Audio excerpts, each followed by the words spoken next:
Bonjour et bienvenue dans le podcast Par voix basse à voix haute. Moi c'est Capucine. Et moi c'est Julie. Nous sommes les voix de ce podcast. Mais des voix, il n'y en aura pas que deux. Vous entendrez au fil des épisodes différentes voix venues témoigner à notre micro pour parler de leur accouchement et de leur expérience en maison de naissance. Vous retrouverez aussi des épisodes consacrés aux sages-femmes qui y travaillent. Parce qu'en effet, il n'y a pas qu'une voie pour accoucher. Il y a la voie basse, la césarienne, l'hôpital, chez soi et la maison de naissance. Ici, nous recueillons les récits de ces personnes, de ces couples, de ces familles ayant fait le choix d'accoucher en maison de naissance. Ce podcast est le premier à proposer cet espace de parole et nous espérons qu'il répondra à toutes vos interrogations à leur sujet. Alors cheminez à nos côtés vers votre plus belle rencontre. Bienvenue derrière les portes des maisons de naissance.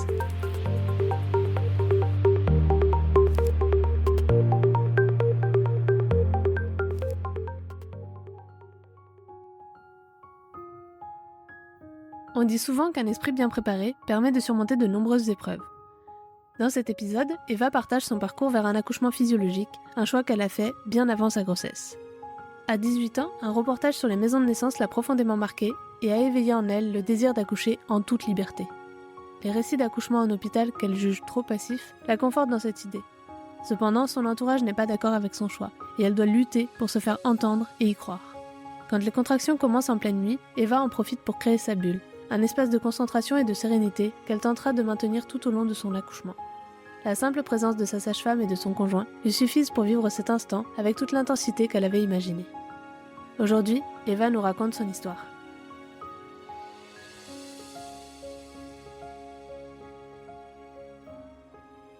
Bonjour Eva. Bonjour, Bonjour Eva et bienvenue à notre micro. merci. Merci d'avoir accepté de venir dans notre podcast pour raconter ton histoire. On est très contente de t'accueillir et de partager ton récit aujourd'hui. Mais pour commencer, comme avec toutes nos invités, on va te demander de te présenter. Alors, je m'appelle Eva, je viens d'avoir 29 ans, j'habite à Paris et je suis éducatrice de jeunes enfants en protection de l'enfance. C'est un métier où on est spécialiste du développement de 0 à 7 ans et donc on travaille avec tout public où il peut y avoir des 0-7 ans, donc des familles, des mamans, des papas, des foyers, l'hôpital ça peut arriver, les crèches, beaucoup de crèches, donc beaucoup d'accompagnement à la parentalité. Ok. Voilà. Et ma famille est composée de moi-même et ma petite fille Rose qui va avoir 3 ans. On habite toutes les deux et je suis récemment séparée de son papa. Donc à la maison, c'est nous deux. Ça marche. Le clan des filles. Oui, Est-ce que tu peux nous dire dans quelle maison de naissance tu as monté ton projet d'accouchement ? oui, c'est le calme à Paris. Merci. Avant de parler de toute cette expérience, on aimerait te demander de nous expliquer en quelques mots ce qu'est une maison de naissance. Une maison de naissance, c'est un lieu avant toute chose où on bénéficie d'un accompagnement global à la naissance. Ils appellent ça comme ça. Ça veut dire qu'on est suivi essentiellement par la même sage-femme pendant tout au long de notre grossesse. Il y a quand même un binôme, elle fonctionne quand même en binôme, mais essentiellement une sage-femme référente. Au cours du suivi, on rencontrera sa binôme dans le cas où le jour J, on devrait accoucher avec elle. Et ça c'est important parce que ça permet vraiment la personnalisation de notre accompagnement, de notre expérience. Et sinon, une maison de naissance, c'est surtout un lieu qui ressemble vraiment à une maison. Le calme, ça veut dire comme à la maison, justement. Toutes les maisons de naissance ne font pas un clin d'œil à ce concept, mais vraiment l'idée du calme, c'est que l'on comprenne, ne serait-ce que dans le nom qu'il porte, que tout est pensé comme à la maison. Donc il y a une cuisine, il y a un salon, c'est un lieu de partage où on se rencontre régulièrement entre parents, pendant le suivi et même après, pendant longtemps, aussi longtemps qu'on le souhaite d'ailleurs. Et surtout, les chambres, c'est peut-être ce qui compte le plus. Elles sont exactement comme, ça peut vraiment s'apparenter à une chambre qu'on aurait aménagée chez soi. Il y a un lit double qui est très très bas par rapport au niveau du sol pour pouvoir grimper dessus aisément, on va dire. Il y a une baignoire d'angle, il y a des toilettes évidemment dans chaque chambre au cas où. Et il y a des lumières qui sont tamisées, qui permettent de s'installer comme on a envie pour être à l'aise. Il y a des petites tables de chevet, enfin voilà. Et du coup, c'est un lieu qui laisse de côté toute forme de médicalisation, en tout cas de surmédicalisation, parce qu'il y a très très très peu d'appareils médicaux.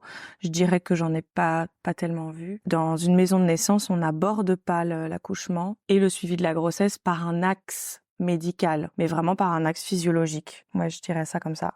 Merci pour cette définition précise. Maintenant, on va parler de cette fameuse expérience en maison de naissance et des spécificités notamment de ce type de structure avec Julie. Et donc pour commencer, on aimerait bien savoir d'où t'est venue cette envie d'accouchement physiologique. Tu viens de parler justement de l'approche physiologique qu'ont les maisons de naissance. Qu'est-ce qui, toi, en fait, t'a amené sur ce chemin? Est-ce que c'est vraiment quelque chose qui a toujours fait partie de tes envies depuis que t'as voulu être maman, ou est-ce que c'est quelque chose qui t'est arrivé plutôt par des rencontres, des échanges ou des lectures peut-être? C'est quelque chose, oui, qui a toujours fait partie, je crois, de mon cheminement, c'est-à-dire, je veux dire, au plus loin que je m'en souvienne, donc depuis que je peux envisager d'être enceinte, d'avoir des enfants un jour, etc., et donc de me renseigner autour de ça, j'ai découvert pour la toute première fois ce nom, maison de naissance, et donc je me suis dit qu'est-ce que ça veut dire, qu'est-ce que c'est ce lieu? J'avais 18 ans exactement et je regardais beaucoup à l'époque les épisodes de la maison des maternelles. Et j'ai été tombée sur un épisode, accoucher en maison de naissance, qu'est-ce que c'est? Donc je le regarde. À ce moment-là, j'étais en formation, j'étais à peu près en formation en école d'éducateur de jeunes enfants. Donc tout ça m'intéressait déjà beaucoup et je me dis pas à ce moment-là, je suis pas du tout en train de rechercher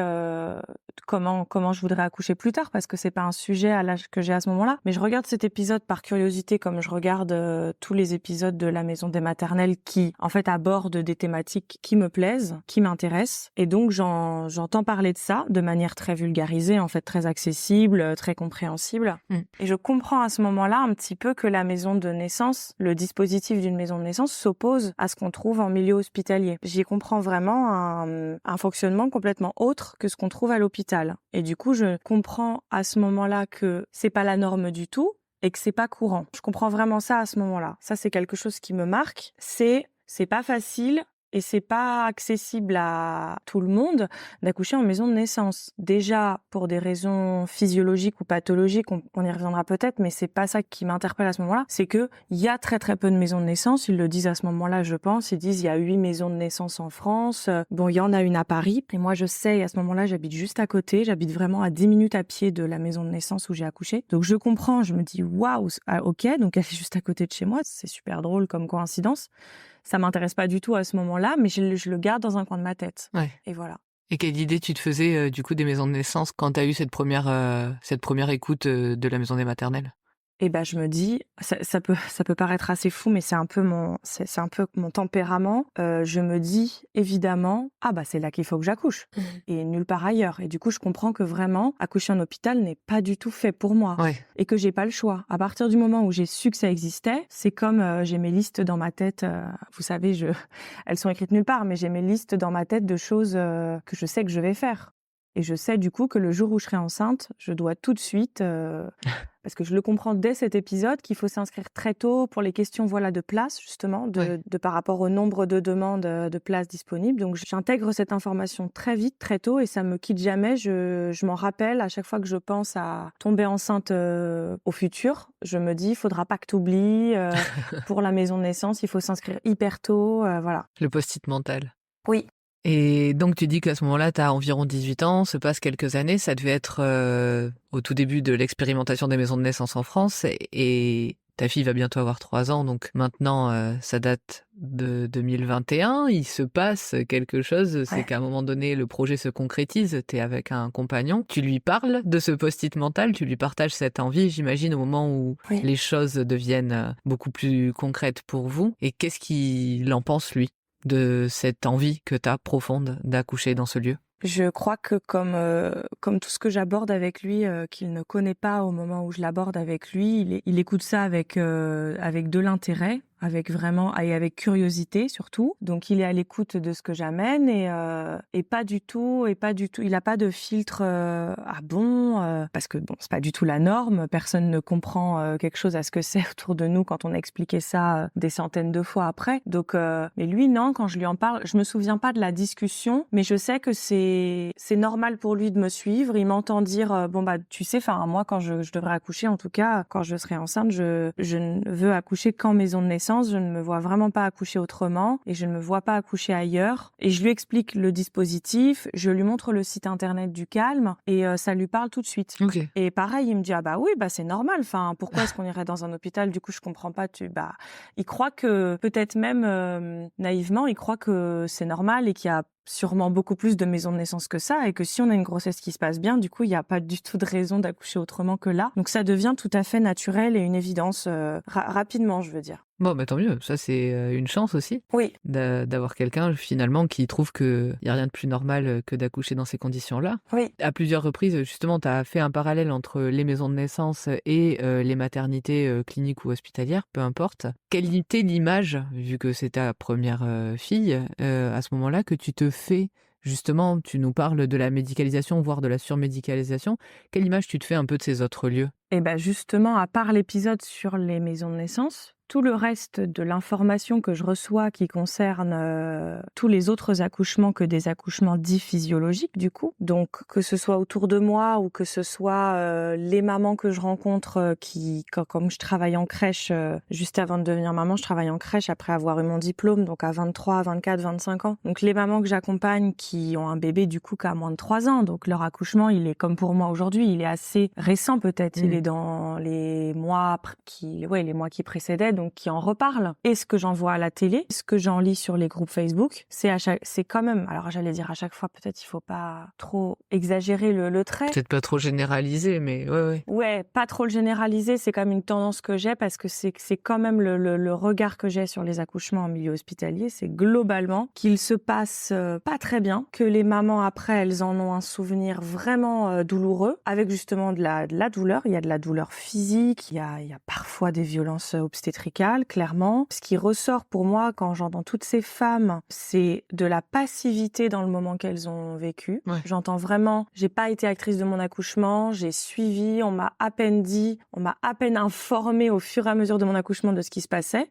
Donc moi, ça, je ne comprends rien à ça. On me dit ça et je me dis, je comprends pas, c'est elle qui est en train d'accoucher. Comment ça, elle sait pas ce qui lui arrive au moment où ça lui arrive? Et on me dit, non, Eva, quand t'accouches, voilà, on te dit quoi faire, on te dit dans quelle position se mettre, on te déplace de chambre, tu vois 10 interlocuteurs en 2 heures, t'as rien à dire. On me dit, mais Eva, puis t'auras rien à dire. On te dit, madame, on va vous mettre la péri, c'est maintenant, la question se pose pas. Et ça m'interpelle. Ouais. La question se pose pas. Ça, c'est quelque chose que je retiens assez tôt. La question de la péridurale n'est pas une question, en fait. C'est une injonction. C'est une évidence qu'on va forcément être anesthésié pour accoucher. Donc, je comprends ça au fil du temps. Je comprends. Donc l'image que j'en ai, c'est celle-ci, c'est que on est forcément très passive, donc on comprend pas ce qui nous arrive, donc on suit, ça se passe pas du coup hyper bien en général, et il y a une anesthésie à chaque fois. C'est ça que j'en comprends et j'en entends rien de rassurant. Dans les échos que ça m'envoie, c'est pas du tout rassurant. Je vais juste rajouter un truc. La péridurale n'est pas obligatoire dans les hôpitaux. Je le précise pour les mamans qui écouteraient et qui voudraient accoucher à un hôpital. On peut accoucher de manière physiologique. Mais en effet, c'est ce qui ressort souvent des échanges qu'on peut avoir avec les gens qui ont accouché autour de nous. C'est ce que tu as pu partager notamment. Mais en tout cas, il est possible d'accoucher de manière physiologique et sans péridurale à l'hôpital. Ouais. Mais c'est vrai qu'actuellement, c'est devenu un standard en France métropolitaine un peu. En fait, c'est ça, c'est la notion de standard parce que j'y repense. Il y a quand même un moment dans le suivi au Calme ou dans toute maison de naissance, on est obligé de passer par un rendez-vous avec l'anesthésiste de la maternité partenaire à notre maison de naissance. Ce rendez-vous, il est obligatoire. On peut pas se substituer à aller rencontrer l'anesthésiste dans le cas où on serait transféré en urgence pendant l'accouchement et dans le cas où il y aurait pas le choix que de nous anesthésier, voilà, clairement pour une intervention bien plus lourde. Et on va se le dire, donc comme à chaque fois, ça doit dépendre de la personne, ça doit dépendre du praticien. Mais bon, du coup, on parle d'un anesthésiste qui, du coup, nous accueille un peu avec, donc il sait qui on est, il sait dans quel cadre on vient, on a rendez-vous, oui, vous êtes la femme qui doit accoucher au Calme, oui. Et cette approche, elle est un peu, lui, on est en train de lui dire que son travail n'a pas lieu d'être, quoi, qu'on veut pas du tout passer par cette case-là, maternité, et encore moins solliciter, du coup, sa pose de péridurale sur nous. Donc il y a un peu quand même, moi pour ma part, quand j'ai vécu cette consultation, je l'ai pas très très bien vécu. C'est pas très agréable. On sent vraiment la différence et le fossé entre lorsqu'on est entre les murs de la maison de naissance où vraiment c'est notre voix qui compte, nos besoins et comment on se voit et la confiance qu'on s'accorde et qu'on accorde à notre corps et au fait qu'on va savoir accoucher. Ça en maison de naissance, les sages-femmes, elles en sont elles-mêmes totalement convaincues. Donc pas de débat entre nous et on n'est pas en train d'épiloguer sur est-ce qu'une femme sait donner naissance naturellement ou pas. Et quand on est dans les murs de la maternité et qu'on est dans le couloir et qu'il y a cet anesthésiste qui nous reçoit en consultation, on est tout à coup à une autre place. On a une place tout à coup beaucoup plus passive, justement, où je me suis retrouvée, alors que j'ai eu à subir ça qu'une seule fois de tout mon suivi. Je me dis, mais si j'avais dû faire un rendez-vous mensuel tous les mois à l'hosto, comment je me serais sentie? Parce que... Après, je pense que ce que tu dis, c'est assez vrai aussi que c'est très humain dépendant. Ouais. C'est-à-dire que je pense qu'il y a des anesthésistes pour qui, et on l'a eu d'ailleurs en témoignage de plusieurs de nos invités, vraiment cet aspect de dire, voilà, on se reverra pas, on vous souhaite que tout se passe sans mon aide, et on vous souhaite un très bon accouchement physiologique, parce que c'est vrai que certains anesthésistes quand même sont pour ce que les choses aillent bien en fait, et que s'il y a un moment donné, il y a nécessité, mais je pense que là pour le coup c'est très humain dépendant. En tout cas, les retours qu'on peut en avoir. J'espère que c'est humain dépendant. C'est dommage que dans ton cas, ça se soit passé comme ça. C'est-à-dire, c'est toujours la loterie dont on parle. C'est aussi la loterie de sur qui on tombe en accouchant, etc. Et que ça puisse dépendre justement d'un critère qui est humain dépendant. C'est dommage en fait que moi ça m'ait conforté dans surtout, faut vraiment pas que je sois transférée parce que la personne m'a vraiment considérée comme pas du tout compétente pour accoucher et que si jamais je tombe entre ses mains, elle va me dire madame, vous avez rien à dire, laissez-moi faire, je sais faire mon travail et vous bougez pas quoi. Et ça, je l'aurais très très mal vécu. Et c'est dommage que ça ait, au lieu de me rassurer et justement de peut-être me décaler un petit peu dans l'idée que j'en avais, que ça m'ait plus conforté qu'autre chose.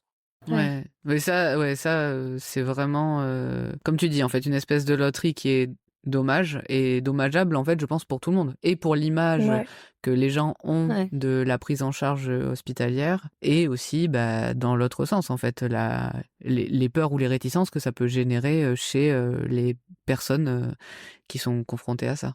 Pour toi, justement, quand tu parles de la passivité et du fait que il y a une certaine forme d'injonction selon les actes qui sont pratiqués, toi, ton objectif en allant vers une maison de naissance, c'était au contraire de pouvoir être actrice et vivre ce moment comme tu le souhaitais, au rythme que tu voulais, et surtout aussi avoir connaissance de pourquoi il allait se passer certaines choses, en fait. Oui. Quitte à ce qu'à un moment donné, il y ait besoin d'aide médicale, peu importe, mais en tout cas que tu sois consciente et que tu comprennes les raisons, qu'on te les explique. Parce que c'est une chose que tu viens d'évoquer aussi, en fait. Oui. Le fait finalement qu'on donne pas forcément le choix. Et on va voir aussi que toutes ces choses peuvent commencer au moment tout simplement du suivi. Tout à l'heure, tu parlais de l'accompagnement global à la naissance et le fait que ça commence en maison de naissance à ce moment-là, le fait qu'il y ait une sage-femme qui soit là tout le long de ta grossesse, qui va justement pouvoir, qui va être tout le temps la même interlocutrice tout au long de ta grossesse et qui va pouvoir répondre à tes questions. Et justement, est-ce que tu peux nous raconter comment se sont passés ces mois de grossesse et globalement comment les consultations étaient menées par cette sage-femme ?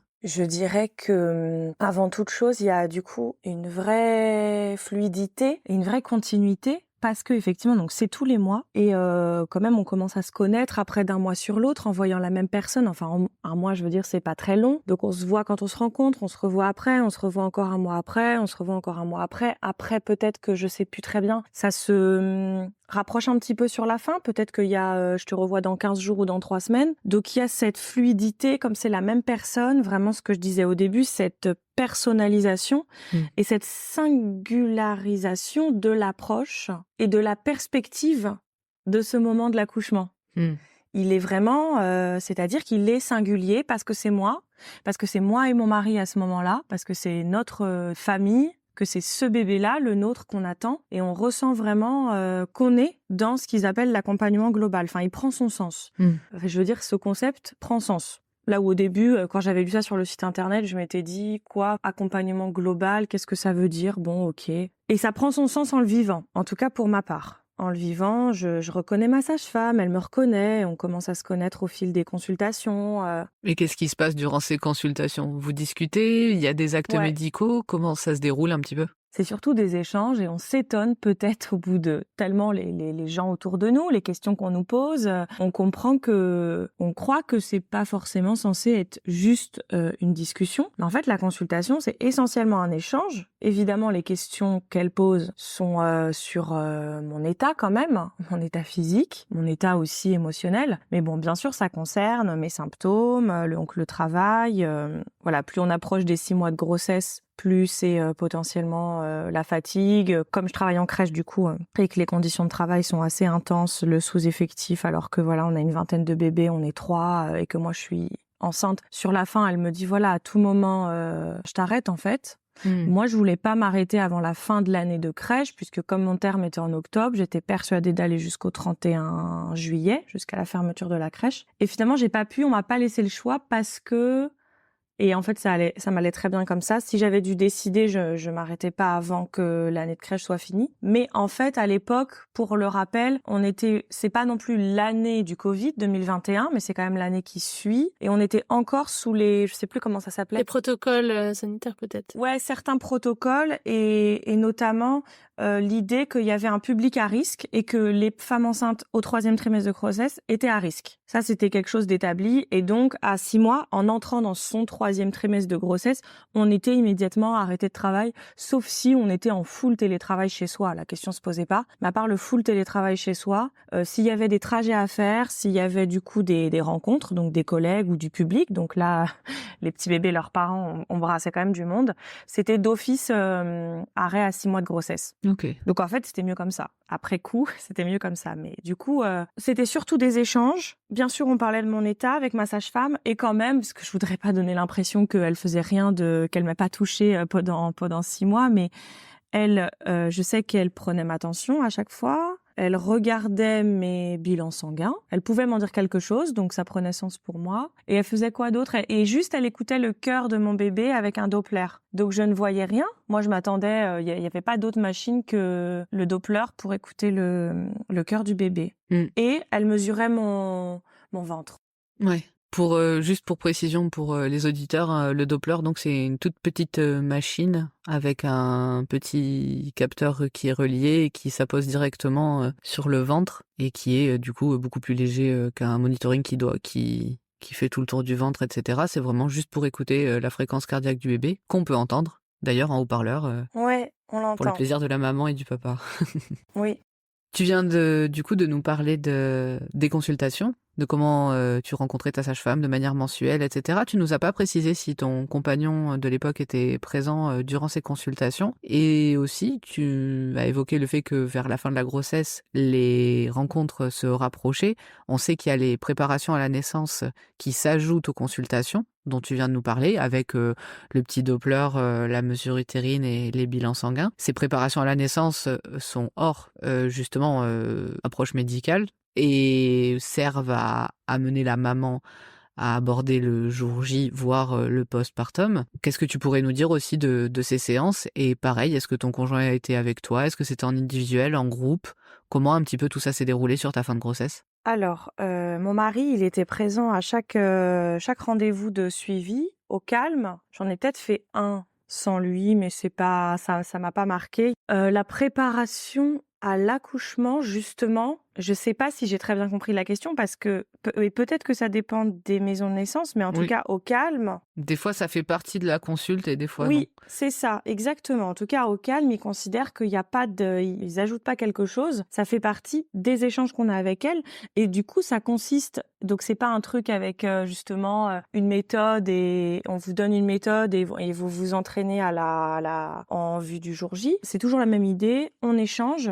Ce qui émerge de tes questionnements, j'y réponds. On se prépare en fait en répondant à tes questions, mais vraiment on part du principe que tu sais, que ton corps sait faire et qu'on n'a pas besoin de t'apprendre comment accoucher en vue du jour J. En fait, c'est pas vraiment ça, c'est juste qu'en fait, selon les maisons de naissance, des fois c'est vraiment des rendez-vous à part, c'est-à-dire que tu vas vraiment avoir le temps de ta consulte mensuelle et puis soit à la suite la consultation, enfin le moment en fait, le rendez-vous est plus long et on aborde là vraiment une thématique, par exemple, l'allaitement, le postpartum, Mmh. la douleur, le transfert, vraiment de manière plus approfondie pour répondre justement, comme tu dis, aux questionnements de la maman éventuellement, du conjoint. Et puis il y a certaines maisons de naissance où, ça peut aussi être proposé, en groupe pour pouvoir bénéficier de témoignages, d'autres parents et cetera. L'idée, comme tu dis, en fait, globalement en maison de naissance, on part, de la personne, de son suivi et de ce qu'elle est en train de vivre et les questions qui la traversent.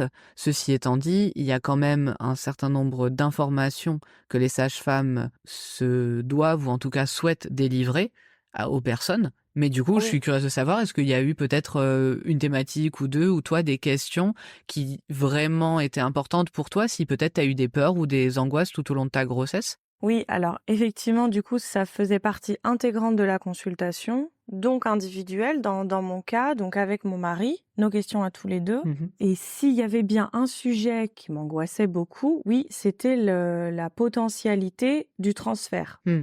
Ça restait une éventualité à tout moment. Enfin, c'est vrai que la sage-femme, elle était très claire avec ça. Elle essayait de me le rappeler gentiment parce qu'elle voyait bien que j'étais très fermée du coup à l'hypothèse de pas accoucher à la maison de naissance, comme c'était prévu Mmh et mh. comme je l'avais prévu depuis toujours. Donc elle me sentait quand même cette petite fermeture à cet endroit-là. Et donc elle essayait de me décontracter gentiment en me disant, voilà, mais tu sais, de me rappeler donc aux consultations, de me rappeler les raisons pour lesquelles, les motifs en fait, entre guillemets médicaux, pour lesquels on pouvait être transféré. Donc ça, c'était quand même, oui, j'avais ce sentiment d'épée Damoclès au-dessus de la tête en permanence parce que très tôt dans ma grossesse, j'ai su que mon bébé était grand et pas que, et elle qu'elle était grande et bien portante.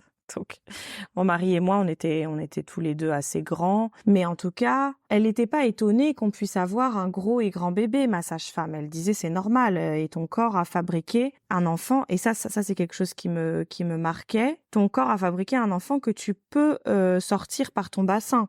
Donc, ton corps a fabriqué ce bébé, voilà, il devrait sortir par là, a priori. C'est prévu comme ça, la nature l'a prévu comme ça pour toi. Mais c'est vrai que ce sujet-là du transfert, c'est-à-dire de pouvoir à tout moment du suivi ou de l'accouchement jusqu'à même après la sortie du bébé, de pouvoir être transféré à la maternité. Ça, moi, c'est vrai que c'était assez inentendable pour moi. J'avais eu la place, j'étais trop contente, j'avais tout fait vite, je m'étais inscrite. J'ai eu de la chance parce que même si je m'étais inscrite vite, néanmoins, on était beaucoup plus de demandeurs que de places pour les sages-femmes de dispo. Et j'avais eu une place et je me disais, ça y est. En fait, j'avais pas compris avant que mon suivi commence, je savais pas que le transfert pouvait être si facile. Ouais. Oui, ça peut arriver à tout moment, ouais. Ouais, et donc elle nous l'a dit quand même, elle nous a bien présenté le cadre dès le début du suivi. Et elle a dit, dans le cas d'une primipare, ce qui était mon cas du coup, dans le cas d'une primipare, donc une femme qui accouche pour la première fois, en maison de naissance, il y a 50% de transfert. Mmh.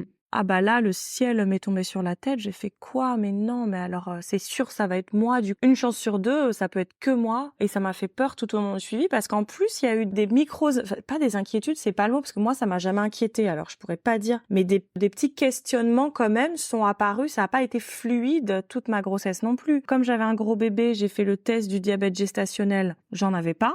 Elle m'avait dit, par contre, si tu as du diabète gesta, il y a de grandes chances, je sais plus si c'était même 100% sûr, mais grandes chances d'être transférée. Bon, j'en avais pas, donc soulagée.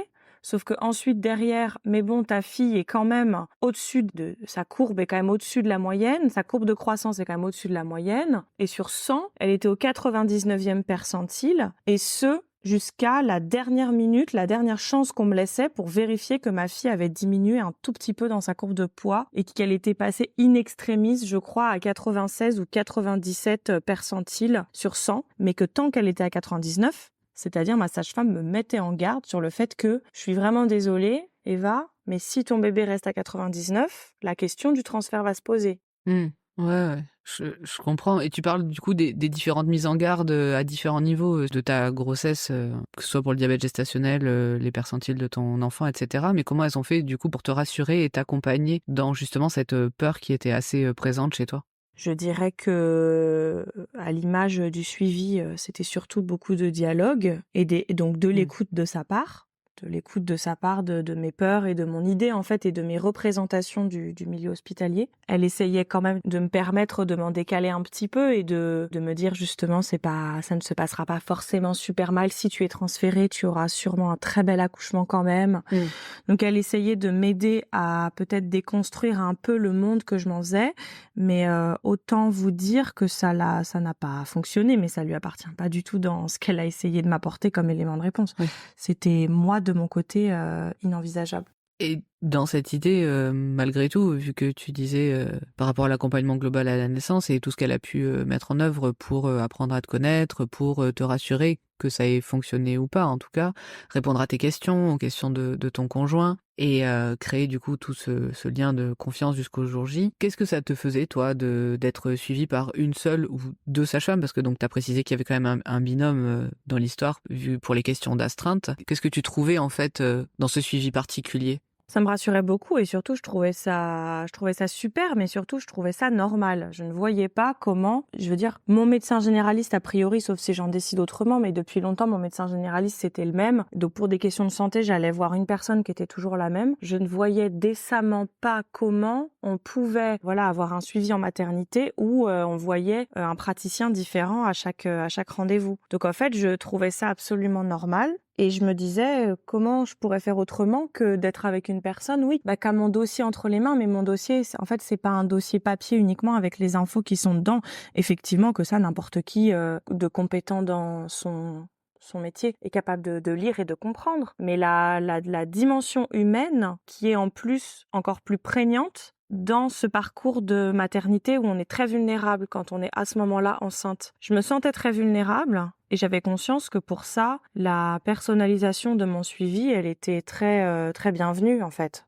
Oui, comme tu dis, en fait, au-delà de toute façon des données qui peuvent être notées dans un dossier, il y a aussi le fait que quand tu vois la personne, elle se souvient de toi, Ouais. elle peut rebondir sur les dernières choses que vous vous êtes échangées, savoir où ça en est, sans avoir à lire et à découvrir en fait la personne face à elle. Après, on sait que dans certaines maternités de proximité qui sont à petite échelle, on arrive à tomber sur les mêmes praticiens. Toi, tu nous as dit que tu étais donc dans la région parisienne. Forcément, les structures sont plus conséquentes, ça brasse beaucoup plus de monde. Donc, en effet, c'est beaucoup plus courant de faire face à quelqu'un de nouveau à chaque consultation. En tout cas, au-delà du calme et de ce rendez-vous anesthésiste obligatoire que tu as évoqué tout à l'heure, est-ce que tu as vu d'autres professionnels de la périnatalité, d'autres professionnels même en général, pour t'accompagner pendant ton suivi de grossesse, que ce soit pour toi personnellement, t'aider par exemple dans ton corps avec de l'ostéopathie, de la kiné, de l'acupuncture ou autre chose, ou peut-être justement te préparer au jour J avec des choses plus de l'ordre du yoga, du chant ou autre chose? Oui, j'ai fait finalement beaucoup de choses en plus à côté de mon suivi au calme. Donc j'ai de toute façon fait et de la kiné et de l'ostéo à partir de 4 mois de grossesse, je dirais. Comme je travaillais en crèche, encore une fois, c'était hyper difficile de travailler physiquement tout en C'est fatigant physiquement. Ouais, exactement. Tout en étant dans cet état. Mon corps me faisait vachement mal, j'avais très mal au dos. Donc, je faisais de la kiné et de l'ostéo. Les deux se complétaient déjà, ça c'est une chose. Et jusqu'à l'ostéo, jusqu'à une semaine avant d'accoucher. Okay. Et de l'aptonomie, on a choisi de faire ça, effectivement, ça peut s'appeler une préparation à la naissance. Enfin, ça peut rentrer dans le cadre des préparations à la naissance prises en charge par la Sécu. Donc, on souhaitait en faire. C'est pareil, j'en avais entendu parler, je crois, dans un épisode de la Maison des maternelles à peu près à la même époque. Et je m'étais dit, c'est super, et ça se complète vraiment. Enfin, l'approche et l'idée et de l'implication du papa aussi dès la vie utérine en fait pour le bébé. Donc on a fait ça. On a été voir une sage-femme qui faisait de l'aptonomie autour de chez nous. C'était très très chouette. On a beaucoup apprécié cette pratique-là. Et moi, de mon côté, je faisais du yoga prénatal jusqu'à la veille de mon accouchement, j'en ai fait. Chez moi, par contre, pas en groupe, pas en séance, mais parce que aussi, encore une fois, c'était l'année où j'y ai repensé quand tu m'as dit que au calme, j'aurais pu avoir des préparations à l'accouchement de groupe qui étaient proposées. Ouais. Je pense que c'était le cas avant et peut-être que c'est revenu, mais du coup, sur mon année de suivi, il y avait plus rien comme instance qui mélangeait les personnes aussi. Et je pense que ça fait partie. Oui, c'est vrai que dans certaines maisons de naissance, il y a eu des parenthèses, oui. Exactement. Je pense que ça en fait partie, que c'est pour ça qu'il y avait rien en groupe. Mais donc je faisais du yoga prénatal chez moi. Ça m'a beaucoup aidée à plein de niveaux. Les douleurs physiques, bien entendu. Et j'avais compris quand même que pour l'endurance de l'accouchement, l'endurance du moment des heures, éventuellement, des heures que ça peut prendre d'accoucher, que le fait d'avoir eu une activité physique jusqu'au bout, c'était très aidant. Ok.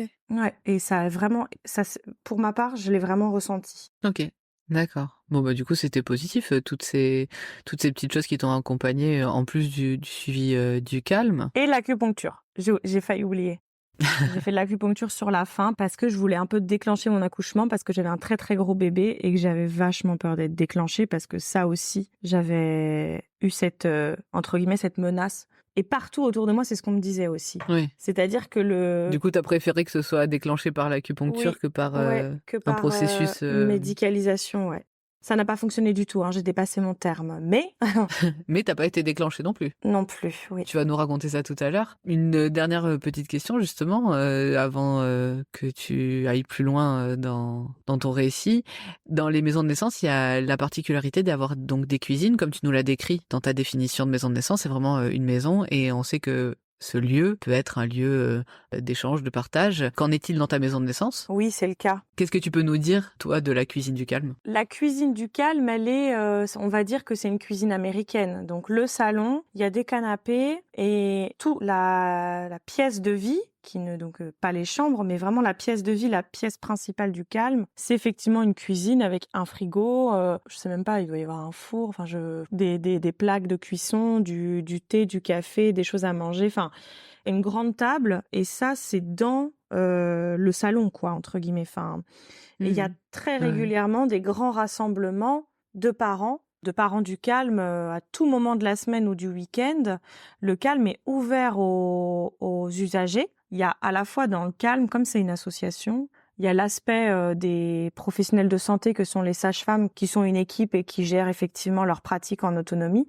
Et il y a tout ce qui est de l'ordre de la vie associative du calme qui est géré par des parents, soit des anciens parents des années en arrière, soit des parents plus récents qui sont impliqués dans la gestion associative de ce lieu, qui fait que sont très régulièrement organisées des rencontres conviviales ou à thème, des moments de partage à thème où on discute et où on peut vraiment s'entraider sur toutes les thématiques de la grossesse et de la parentalité et du postpartum.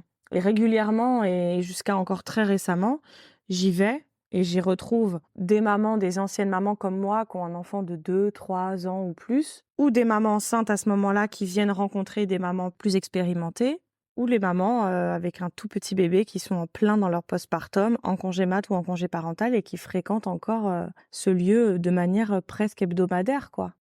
C'est vraiment un lieu auquel on reste lié. Oui, et dans lequel on peut venir finalement faire un goûter, Oui. discuter Oui, à son aise. absolument. Mais écoute, maintenant que tu nous as expliqué tout ça, tout ce que tu avais parcouru et malgré cette peur du transfert, est-ce que tu te sentais prête à aborder le jour J? Je sais pas. Je sais pas si décemment on peut être prêt à un tel moment, à une telle intensité de moment. Il y a quand même la peur de la douleur, enfin en tout cas cette idée qu'on en a, qui est quand même dans un coin de la tête. Même si avec le suivi qu'on a eu, les 9 mois de grossesse et tout ce qu'on peut lire, on a de super recommandations. Du coup, forcément, comme on est dans un lieu qui promeut l'accouchement physiologique, alors on a des super recommandations de livres qui sont exceptionnels en termes d'informations et de ce que l'on comprend du processus de l'accouchement. Donc ça m'a énormément aidée. Donc oui et non. J'étais sûre et certaine que je pouvais accoucher naturellement, que j'en avais les capacités, que mon corps en avait les capacités et que j'aurais la force mentale de tenir jusqu'au bout aussi. Parce qu'on me disait, même si ton corps et tout, mais toi, si t'en peux plus, tu peux à tout moment lâcher, dire que finalement tu veux être transféré, parce que si en fait la douleur est trop vive et que l'on souhaite, c'est vrai que c'est important de le dire, et que l'on souhaite une péridurale, finalement, quand même, à tout moment, c'est pas interdit. Elle n'est pas pratiquée, elle peut pas être posée dans la maison de naissance. Mais à tout moment, on dit je stop ou je sais pas, on se met peut-être d'accord avec sa sage-femme. Mais ça n'arrive pas comme ça parce qu'en fait, c'est pas une option. On est dans notre bulle et notre sage-femme, elle sait pourquoi elle est là et pourquoi on est là. Et je crois que personne ne dit ce mot-là pendant qu'on est dans l'intensité de la naissance. On oublie que ça pourrait être une option, je crois. Moi, je pense que ça dépend de la longueur de l'accouchement Oui, et du seuil de de douleur et douleur d'épuisement. Ouais. et d'épuisement, Enfin, en c'est tout vrai. cas, Ouais. dans les partages qu'on a eus, il y a des moments où, malgré tout, c'est quand ça devient très, Ouais. très long. Et pour le coup, la spécificité des maisons de naissance en général, je parlerai pas au nom de toutes les maisons de naissance parce que je connais pas par cœur les fonctionnements, c'est très rarement proposé par la sage-femme elle-même Oui, par c'est le contre. cheminement de l'usagère, ouais. C'est l'usagère qui en fait la demande. Ça peut être Tout à incité fait. Ouais. quand en effet l'accouchement est long et que la sage-femme ressent de la fatigue extrême chez l'usagère, mais la plupart du temps, en tout cas, c'est vraiment quelque chose qui part de la femme plus que de la sage-femme, quoi. C'est le cheminement propre de la personne C'est et ça, c'est son choix. face à ce qu'elle est en train de vivre, quoi. Maintenant que ton corps se préparait depuis toutes ces années à cet accouchement en maison de naissance, et après ça, ton esprit, malgré cette petite angoisse sous-jacente de la douleur, est-ce que tu nous raconterais le jour J? Eh bien, le terme de mon accouchement était envisagé au 6 octobre 2021. Et donc, j'avais un gros bébé. Vraiment jusqu'à la fin, néanmoins, même si on était à la limite pour bien effectivement accoucher en maison de naissance, ça c'était bon. Mais il en restait que ma fille, elle était le poids estimé de mon bébé, c'était plus de 4 kilos. C'était entre 4 kilos et 4 kilos 5. Donc, bêtement, nous, on avait partagé quand même un petit peu de tout ça autour de nous. On avait répondu aux questions de nos proches, etc. sur le bébé, comment allait le bébé, le poids du bébé, sa taille. Et en fait, la deuxième moitié de ma grossesse était ramenée à ça. Tout le monde retenait Eva attend un gros bébé. Et donc, l'idée était devenue une évidence que j'allais forcément accoucher avant mon terme. C'était une idée qui était devenue collective et qui n'était pas, il n'y avait pas de doute là-dessus. Donc pour tout le monde, pour nos proches, et donc cette idée avait fini par m'imprégner, vraiment, je pense que c'est le mot. Et donc j'allais accoucher forcément avant, donc 15 jours, 3 semaines avant. Donc j'imaginais accoucher au cours du mois de septembre plutôt que début octobre. Et donc ce dernier mois, en fait, et c'est ça que je voulais dire, c'est que ce dernier mois, il était extrêmement lourd et difficile moralement. Il devenait difficile moralement puisque tous les jours, je me réveillais avec l'idée que j'étais censée accoucher bientôt. Et on me demandait de mes nouvelles régulièrement, vraiment, tout au long du mois de septembre, vraiment le dernier mois de grossesse. Du coup, ça me fait dire, petit tips comme ça, mais je pense pas être la première à dire ça, après un premier enfant, les parents disent, on ne dit plus la date présumée du terme, on la dit plus, on dit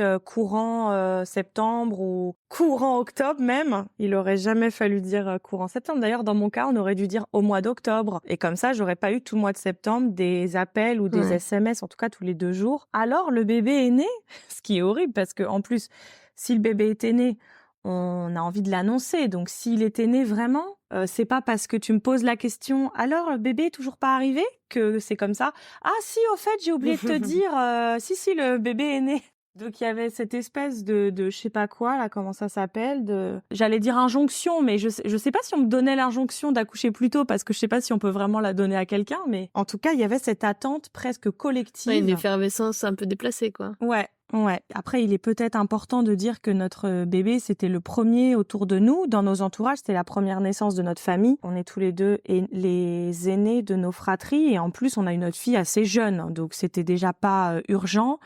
Mais en plus, on était les seuls. Et dans notre groupe d'amis aussi, il n'y avait pas d'enfants autour de nous. Donc, c'est vrai que notre bébé était attendu. Au-delà de ça, peut-être ça a joué, ça peut nuancer l'idée que j'ai ressenti beaucoup de pression. C'était aussi notre entourage était heureux pour nous qu'on attende un enfant. Mais du coup, c'était lourd sur le dernier mois, en tout cas. Peut-être pas toute la grossesse, mais sur le dernier mois, c'était trop, en fait. C'était trop. Et ça commençait à me stresser. Et même, on a fini par me dire régulièrement, « Ah, t'as toujours pas accouché ? Ah, mais ils vont te déclencher là, à ce stade. » C'est vrai que dans mon rendez-vous avec l'anesthésiste, et c'est peut-être ça que j'avais mal pris, j'y pense maintenant, c'est que elle m'avait dit ça. Dans votre cas, il est assez courant avec un bébé estimé aussi gros que le vôtre. Merci beaucoup pour elle. Donc, on vous déclenchera pour vous accoucher. Déjà, je trouve ça horrible, juste dit comme ça, à une femme qui souhaite accoucher elle-même et qui souhaite que son bébé vienne naturellement. On vous déclenchera pour vous accoucher 15 jours avant. Je dis, pourquoi, comment ça? Dans quel but? Pourquoi on me ferait ça? Pourquoi on ferait ça à mon bébé? Enfin, ça prenait vraiment pas sens pour moi. Sauf que je l'entendais de plus en plus. Je me disais, alors c'est que vraiment, il y a des risques que ça nous arrive, bon sang. Enfin, je commençais à à me dire, ça se trouve, ça va finir comme ça, cette histoire. Effectivement, ça avance. Et en fait, j'ai jamais eu de contraction. J'avais le ventre contracté beaucoup, très, très dur, dès 16-17 heures, à partir de la moitié de ma grossesse, ça, c'est sûr. Donc, j'avais mal, mais j'avais mal tout le temps, toute la soirée à partir de 16 heures. Mais je sentais pas des contractions comme on parle des fois de faux travail, entre guillemets. Donc, je savais pas ce que ça ferait d'avoir des contractions. Et je n'en ai toujours pas. La dernière semaine avant mon terme, j'en ai toujours pas. Et vraiment, ça commence à me démoraliser. Je pense que c'est le mot. Sur la fin, j'étais démoralisée. Et je me disais, c'est sûr, là, je vais être déclenchée, quoi. J'y crois plus. J'arrive à terme, le jour de mon terme, pas de contraction. À partir de là, en tout cas en maison de naissance, je sais pas trop comment c'est à l'hosto, il y a peut-être des petites différences, mais le jour du terme, si on n'a pas encore accouché, on a rendez-vous avec la sage-femme pour, je sais plus ce qu'elle fait, un monito peut-être, je sais plus. Ouais, un monito normalement. Voilà, tout va bien, c'est bon signe, on se revoit dans 2 jours. Et donc on nous explique, il est prévu comme ça, le protocole, que jusqu'à J+6 de dépassement du terme, tu viennes tous les 2 jours faire un monito de contrôle et quand même descendre au Bleuet, descendre à la maternité, faire une écho de contrôle du liquide amniotique. Donc le jour du terme, je fais ça quand même et on se redonne rendez-vous pour 2 jours après, idem, refaire un monito, refaire une écho de contrôle du liquide. Donc là, vraiment, je suis démoralisée parce que je suis rentrée un peu quand même dans le protocole dépassement de terme, quoi. Donc, le déclenchement n'a jamais été aussi proche. Mes proches ne me parlent que de ça. Maintenant, ils me disent, c'est bon, t'es à terme, t'as toujours pas accouché. Et va maintenant, accepte l'idée qu'ils vont te déclencher. Enfin, arrête avec ta lubie. En fait, c'était presque ça. Si tu dois pas accoucher au CAM, t'accoucheras pas au CAM, quoi. Et puis, un peu ton délire dans le sens, c'est pas si grave et puis c'est pas si important, quoi, d'accoucher naturellement. Enfin, lâche l'affaire, quoi. C'est triste. Ah ouais, ça me peinait énormément. C'était très lourd parce qu'on parle de membres de la famille quand même. Et où on se sent du coup incompris et où les membres de notre famille du coup comprennent pas l'importance que ça peut avoir pour nous, justement, que notre fille ait cette naissance-là. Donc, jour de mon terme, démoralisée, il se passe rien. Le 7 octobre, c'est l'anniversaire de ma meilleure amie et c'est la marraine de ma fille. Et ça, je l'avais quand même en tête depuis que j'avais su ma date d'accouchement présumée quand même. Et ma sœur, c'est le 2 octobre. Alors quand même, depuis le départ, j'étais dans l'idée, par contre, j'espère, avec un bébé prévu au 6 octobre, j'espère vraiment ne pas accoucher ni le 2 ni le 7. Juste ça, quoi, s'il vous plaît. Parce que chacune ait sa date, quoi. Ouais. Que ma fille soit pas rattachée à l'anniversaire de sa tante ou de sa marraine, même si c'est juste à côté, en l'occurrence c'est le lendemain, donc vraiment peu importe, mais chacune sa date, quoi. C'est vrai que ça c'était important pour moi symboliquement. Je sais pas dans quelle mesure ça peut avoir inconsciemment contraint mon travail à se lancer. Parce que le 7 octobre, rien du tout, toujours pas. On est le lendemain du terme et là j'en suis presque à me dire mais j'accoucherai jamais. Mais bon, dans tous les cas, maintenant qu'on y est, on est le 7 octobre. Par contre, je veux vraiment pas accoucher aujourd'hui, donc je me remets dans une idée. Jusqu'à hier, je voulais accoucher absolument parce que fallait que j'accouche. Là maintenant, on ne sait plus à un jour près. Et donc, dans la soirée, je commence à avoir les premières contractions que je fais. Ah, c'est donc ça! Et là, je suis trop contente parce qu'on est le soir, 19h30, 20h. Je dis à moins que ce soit vraiment hyper express, je suis pas censée accoucher dans les 4 prochaines heures, quoi. Ouais. Donc, je suis rassurée. C'est des toutes petites contractions qui commencent, tout doucement, tranquille, mais je comprends, que je me doute que c'en est parce que, voilà, il y a cette idée de ça tape un peu, il y a un petit truc, il y a une petite douleur qui pop et ça s'arrête. Et 5 minutes après, ça revient. Donc, je comprends, c'est bon, c'est ça. Ouais. Donc la soirée se passe comme ça. Moi, je suis sur le ballon, quand même pour me soulager parce que j'ai un mal de ventre de règles plus quoi. Et puis je me mets en mouvement. Je sais que justement, faut que je me mette en mouvement pour faire travailler le col, etc. Je passe une pas très bonne nuit, clairement. On va se coucher tôt parce que moi, je sens, ça y est, que c'est pour demain, quoi. Oui. C'est un jeudi soir, donc je dis à mon mari que demain, il y a des chances que tu n'ailles pas travailler. On attend le lendemain matin pour qu'il informe le travail qu'il viendra pas bosser, mais moi, en tout cas, en moi, vraiment, j'en suis sûre. Parce que la soirée, j'ai un peu mal, on va se coucher tôt, vers 22h. Entre 22h30 et 3h30 du matin, j'arrive à dormir en sentant les contractions, donc cette espèce de sommeil, je sais pas. Je ressens que j'ai un peu dormi. Je suis réveillée à 3h30 par une vive douleur. Je pense que c'est des contractions vraiment plus importantes qui commencent à s'installer. Je vais à la douche. Mon mari dort toute la nuit. Et moi, je suis toute seule dans mon... avec ma fille, avec mon bébé, et je lui parle. Je crois pas que je lui parle à haute voix, mais je sens vraiment que intérieurement, je fais que lui parler. Je lui dis, tu vois, ça va arriver, ça va être bientôt. On va pas avoir besoin d'aller à l'hôpital. Ça va se passer comme j'en ai rêvé pour toi. Je lui dis tout ça intérieurement. Je répète ça toute la nuit. J'ai vraiment mal, alors je vais à la douche. Et je mets l'eau très très très chaude du pommeau de douche sur le bas du dos où j'ai vraiment hyper mal. Et jusqu'au bout, jusqu'à la fin, et les contractions les plus douloureuses seront là. J'ai le bas du dos hyper douloureux. Je mets l'eau chaude là, ça me soulage un peu, ça a le mérite de me soulager. Je retourne dans mon lit mais j'arrive pas à dormir quand même parce que j'ai trop mal, mais j'arrive à être calme. Et je veux que mon mari continue de dormir parce que je sais que le lendemain ça va être sportif. Je veux qu'il ait dormi la nuit. J'avais en tête que voilà, les maris qui avaient pas pioncé de toute la nuit quand leur femme était en travail, le moment de l'accouchement, ils pouvaient être un peu défoncés, quoi. Donc je sais pas, j'arrive à gérer toute seule et je me dis, profites-en tant que t'as besoin de personne et que t'es bien, fais ton truc, quoi. Donc je mets la playlist, ça m'a beaucoup aidé, hyper relaxante, une playlist de musique, ça s'appelle musique relaxante, vague, je sais pas quoi. Et c'est vrai que ça me plonge dans cet état un peu, en fait. Très smooth, très très doux, très cocooning, et j'essaye de pas réfléchir et de déposer mon cerveau sur ma table de chevet. Ça, je l'avais vraiment lu. Quand on commence à entrer dans cet état, faut vraiment s'y ouvrir et faut vraiment tout faire pour pas mentaliser tout ce qui nous arrive. Oui, se laisser porter. Ouais, se laisser porter. Donc, c'est ce que je fais. À 6h30, j'ai beaucoup trop mal. Je retourne à la douche pour opérer la même tentative de soulagement par l'eau brûlante sur le bas du dos.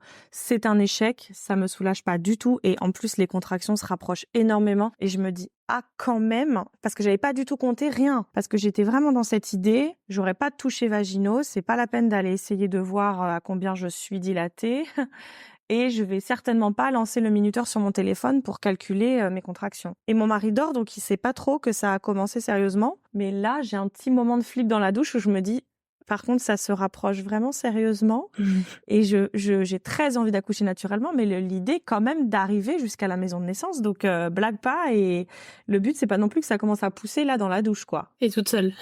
Parce que je commence à avoir hyper mal à des moments à me dire, attends, c'est quoi ça? C'est quand même un niveau là. Mais c'est ce que j'apprécie beaucoup avec le recul, c'est ce que j'apprécie beaucoup dans la naissance physiologique, en tout cas pour l'expérience que j'en ai eue. À l'instar de ce que j'en ai entendu du déclenchement, c'est justement cette progression de l'installation de la douleur. Et donc, si en tout cas on s'y attendait, etc., gérable. Ouais. Gérable jusqu'à un certain seuil, on s'entend, mais du coup, pour moi, toujours gérable. Il y a moins l'effet de surprise, quoi. Ouais, c'est pas un effet de surprise, ça s'accélère, donc à chaque fois on dit « Oh, c'est plus, ah oui, là encore, c'est, ah, quand même, ça fait chier ». Et on se dit « Attends, ça va être jusqu'à quel niveau du coup ?» Parce que là, ça devient, je ne suis encore que chez moi et ça devient vraiment douloureux. Du coup, je le réveille pour qu'on se prépare et tout, pour qu'on mange un petit déj et tout. Espérer manger un petit déj, je voulais un truc dans le ventre, je sais pas trop pourquoi. Mauvaise idée, ça aussi.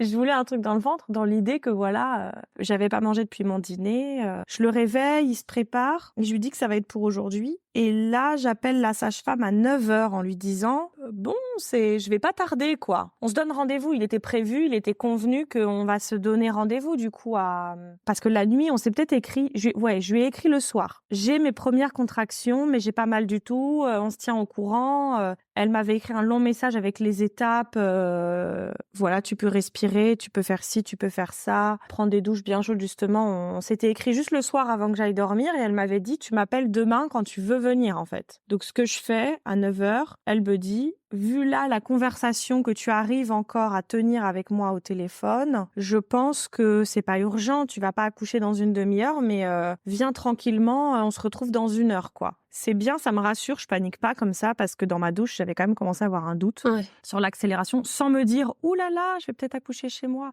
J'en étais pas là, mais genre, il faut quand même que j'arrive à la maison de naissance sans être en PLS dans le taxi, quoi. Enfin, je l'étais du coup, mais je me disais encore en amont, faut en tout cas que j'arrive à bon port. On se donne rendez-vous, on prend quand même un taxi pour, du coup, il y a 5-6 minutes de voiture, mais parce que, évidemment, l'idée est aussi celle-ci, même si j'habite très proche à pied. L'idée, c'est que je reste jusqu'à temps que je le souhaite chez moi. jusqu'au plus tard possible, mais selon effectivement ma jauge donc, et ce coup de fil avec ma sage-femme. L'idée, c'est que je n'arriverai jamais là-bas en marchant, tellement j'aurai mal normalement au moment où je pars. Donc ça, c'était quelque chose à avoir en tête. Je prends un taxi qui met quand même des plombes à arriver parce qu'il y a un méga camion devant, voire ils sont 2-3 camions à faire la queue pour aller je ne sais où, alors que normalement c'est une ligne droite et ça aurait pu prendre 3 minutes, ça en prend... C'est toujours comme ça. Ça en prend 10, donc je suis excédée. J'arrive là-bas et je passe la porte de la maison de naissance et là tout change. J'ai une vive douleur à pas bouger pendant une bonne minute avant de pouvoir, voilà, je me rends dans la chambre qu'elle avait préparée. Elle m'avait demandé en amont, ça j'ai beaucoup apprécié. Donc je le marque. Il y a 2 chambres au calme, la chambre dite jaune et la chambre bleue.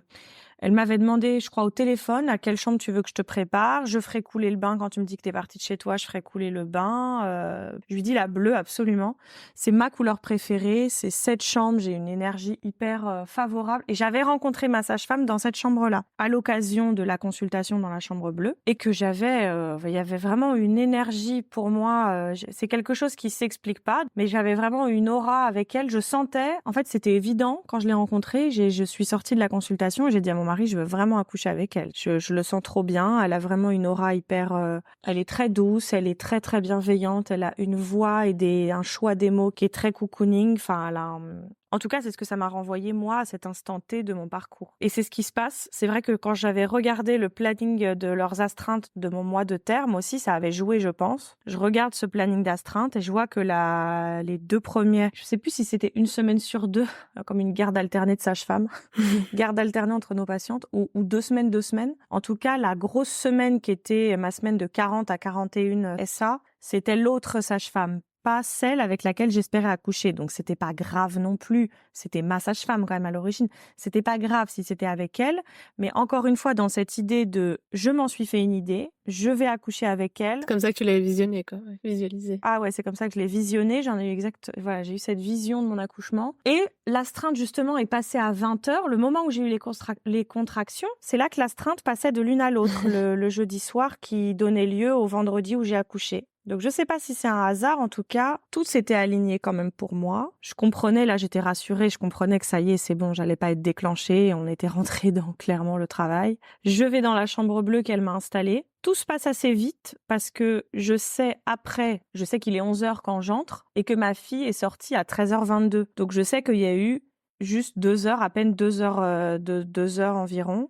Donc, je peux dire là, que ça a été très vite, parce que on peut dire que 2 heures sur place, c'est rien. Mais quand même, à ce moment-là, ça me semble, et c'est là où la notion du temps, justement, quand on est dans cette bulle-là, c'est cette fameuse bulle où on nous dit surtout, restez dans votre bulle, faites rien pour commencer à trop réfléchir. La première heure, en tout cas, mais bon, je dis ça, mais parce que pareil, j'ai lu le compte-rendu de l'accouchement, donc je sais que je passe à peu près 1 heure dans le bain. Mais en tout cas, ça me paraît hyper long et douloureux. Enfin, c'est pas ça paraît. C'est clair que je crois que c'était douloureux. Oui, ça reste temps vécu, en fait. Quoi que t'aies lu a posteriori. Oui. Non, mais dans cette idée de la douleur aussi. Ouais. Quand on a connu, ceux qui savent, enfin ceux qui l'ont vécu, ils connaissent ce rapport à la douleur qu'on cherche quand même à nuancer et à objectiver autour de la naissance, en parlant en tout cas d'une douleur qui n'est pas forcément de la souffrance. Donc je sais que je suis traversée par de la douleur, mais que vraiment j'en souffre pas. Mais je suis à la limite à chaque fois de commencer à trouver que j'en souffre et je veux faire vraiment gaffe à pas mentalement à pas basculer de l'autre côté. Donc je suis dans mon bain, je suis au bout de ma vie.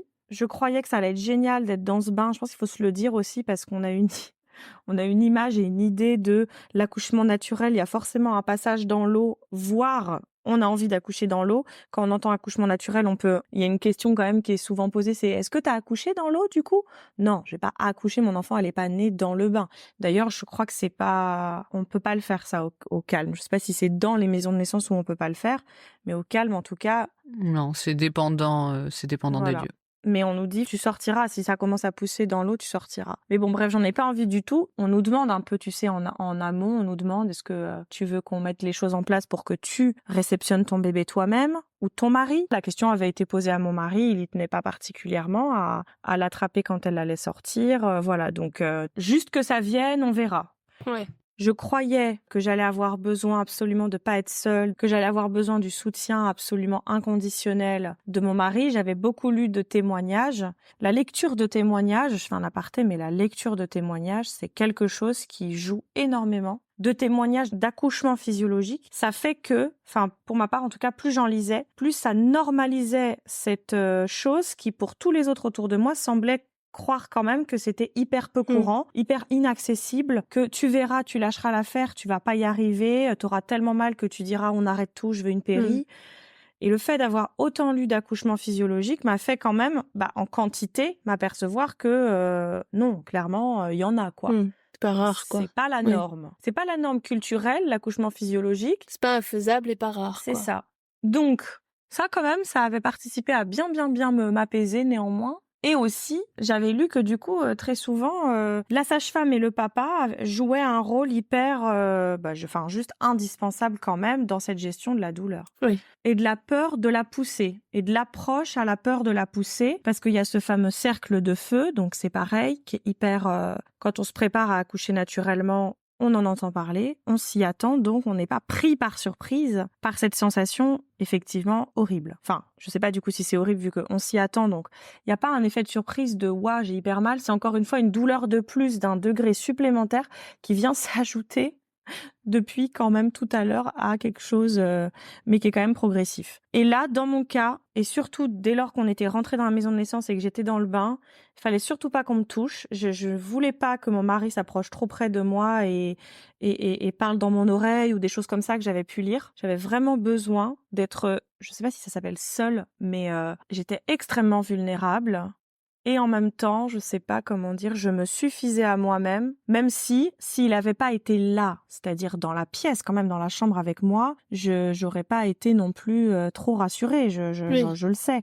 J'avais besoin qu'il soit là, mais à la façon dont... C'est une question de présence, quoi. Oui, présent physiquement, mais surtout pas me parler, surtout pas me toucher, parce que toucher mon bras ou mon épaule ou mon dos, ça m'hérissait le poil, vraiment cette sensation horripilante, et parce que ça venait accentuer la douleur. Tout ça était lié évidemment au fait que j'avais tellement mal que la moindre approche trop près de moi accentuait ma douleur. Oui. Ma sage-femme, elle pouvait un peu m'approcher quand même. Il y avait des moments hyper furtifs où elle s'approchait de moi dans le bain. En fait, c'est assez incroyable et c'est vraiment elle pour moi qui avait ce pouvoir. Peut-être que ça aurait été une autre sage-femme, ça aurait été pareil. Elle aurait eu cette posture aussi juste et aussi fine et aussi bien sentie par rapport à mon besoin du moment. En tout cas, elle a pu, c'est-à-dire avoir cette approche qui m'a énormément aidée parce qu'elle n'était pas du tout intrusive. Elle arrivait très furtivement, je m'en étais pas rendu compte, c'était hyper doux. Elle me parlait doucement, elle chuchotait parce que sinon vraiment ça m'aurait agressée. Ça m'aurait sorti peut-être de mon monde là, de mon autre dimension dans laquelle je me trouvais à ce moment-là, où les autres n'étaient pas en fait. Mon mari m'avait pas rejoint dans cette dimension et je le savais et c'était ok complètement parce que c'était évident pour moi qu'il ne pouvait pas, bien entendu, me rejoindre dans cette dimension dans laquelle j'étais puisqu'il sentait pas du tout ce qui était en train de me traverser comme sensation physique et comme douleur. Donc moi j'étais dans cette dimension, l'autre dimension là-bas, et ma sage-femme par moment...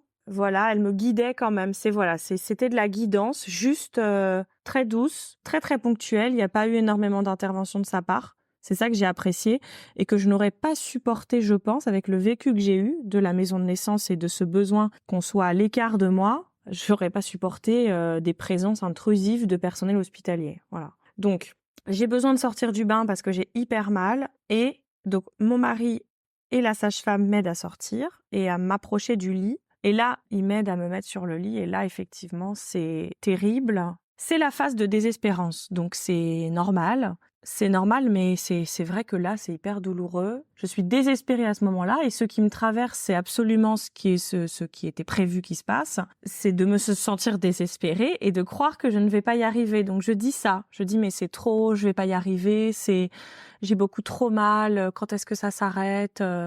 Alors, j'avais lu tout ça. Bon, à ce moment-là, je ne repense pas à mes lectures, mais c'est des phrases qui me parlent. Et ce que je suis en train de dire me parle quand même. Je me dis pas, c'est déconnant, il y a un problème, il se passe quelque chose de grave et mon bébé va pas bien ou moi je vais pas bien et on va pas y arriver. C'est pas ça que je crois. Ça me traverse l'esprit. Est-ce que je vais y arriver? Ça, c'est un peu dur. Quand on s'est battu toute sa grossesse, et j'ai vraiment eu l'impression que ça avait été un combat pour moi de faire accepter mon choix, pas auprès de mon mari, encore une fois, pour qui c'était extrêmement naturel et compréhensif très très tôt, ce concept, et pas du tout ahurissant, et pour tout le reste autour. J'avais tellement lutté. En fait, c'était une lutte plus qu'un combat. Voilà, j'avais lutté pour faire comprendre, non, c'est pas dangereux, mais bien sûr que si, c'est sécuritaire. Et justement, moi, je trouve ça beaucoup plus sécurisant que le milieu hospitalier. Donc, laissez-moi en fait et respecter que je veux accoucher physiologiquement, que je ne me mets pas en danger, que je ne mets pas en danger mon bébé.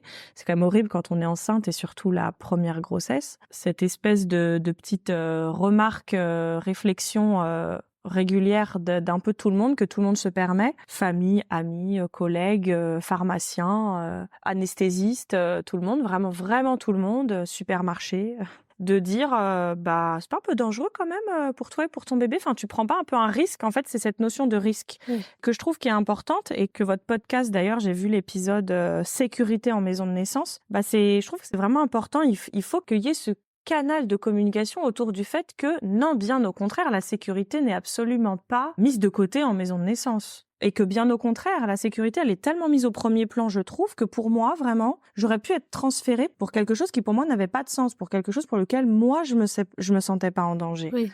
Et on m'avait dit, bah oui, mais si par contre, selon le protocole, justement, tu dois être transféré, tu seras transféré. Sauf que, nous, on a tout ça, on a tous ces éléments, bien sûr, et j'ai bien conscience, nous, on a tous ces éléments de connaissance parce que on a ce rendez-vous tous les mois avec la sage-femme et qu'elle nous explique tout ça. Oui. Qu'elle nous informe en fait. Et nous, on est messagers auprès de le reste du monde, en tout cas l'extérieur à la maison de naissance, de toutes ces infos-là. Donc on est messagers de toutes ces infos-là. C'est un peu comme si on ne croyait pas tellement quand même et qu'on nous disait « ouais, bon, si tu le dis, ok, de toute façon, on va pas débattre avec toi parce qu'on sait très bien que t'es dans ton truc et tu veux aller jusqu'au bout et donc on te laisse tranquille avec ton truc, mais ouais. Et ça, c'est un peu quand même dur à vivre.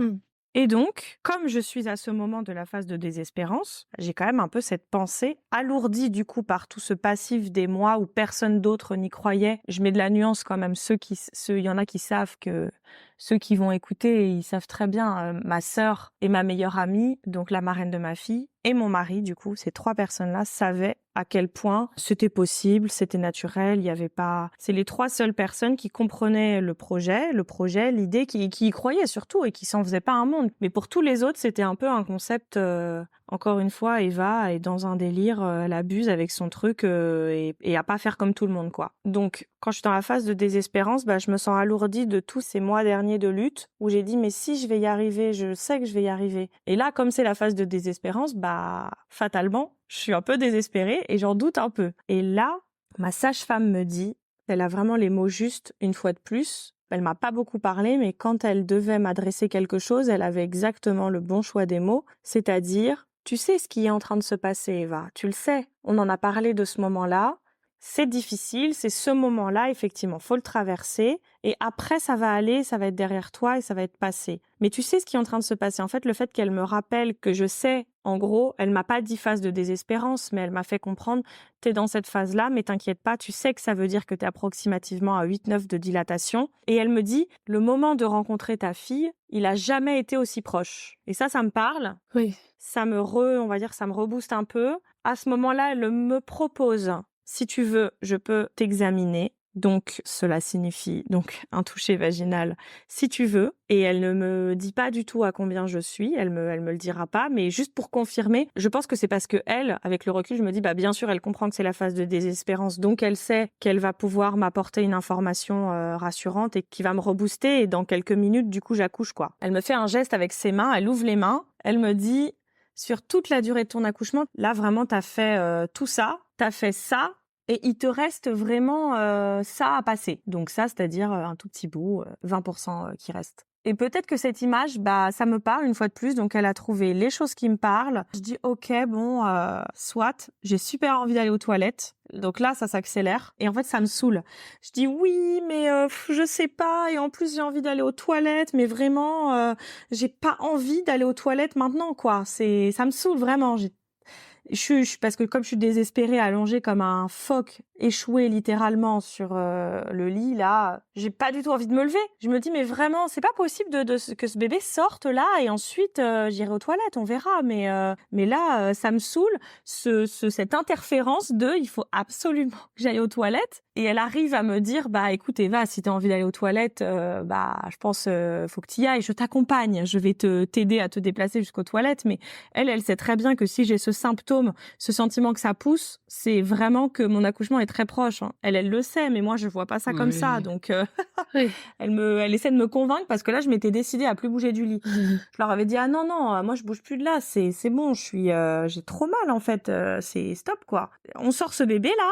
Et après, peut-être, j'aurai l'énergie d'aller jusqu'aux toilettes. Donc, elle arrive à me dire, oui, mais bon, si ça pousse, Eva, faut que t'y ailles, vas-y, et ensuite, je t'accompagne, et ensuite, tu verras bien. J'accepte, donc je me déplace avec son aide douloureusement, difficilement jusqu'aux toilettes. Et je n'arrive même pas à m'asseoir, donc elle ressort des toilettes. J'arrive même pas à m'asseoir sur les toilettes, que en fait je comprends, ça pousse, mais là en fait, c'est-à-dire je pense que la tête de ma fille du coup est au bord de mon vagin. Je comprends en essayant de m'asseoir que ça va pas du tout être possible de s'asseoir, que j'avais pas envie d'aller aux toilettes en fait, et que donc ça arrive. Donc là je flippe un tout petit peu, mais c'est très rapide, j'ai vraiment pas le temps d'y penser. Et je la rappelle et je dis non, mais ça pousse, reviens, en fait, et je comprends vraiment et je me dis ouf, en fait, c'est bon, c'est ça, c'est la poussée là. Donc ça pousse, revient. Elle revient, elle se met, les toilettes sont très petits, faut le dire, c'est quand même un détail important, c'est que les toilettes sont quand même exiguës.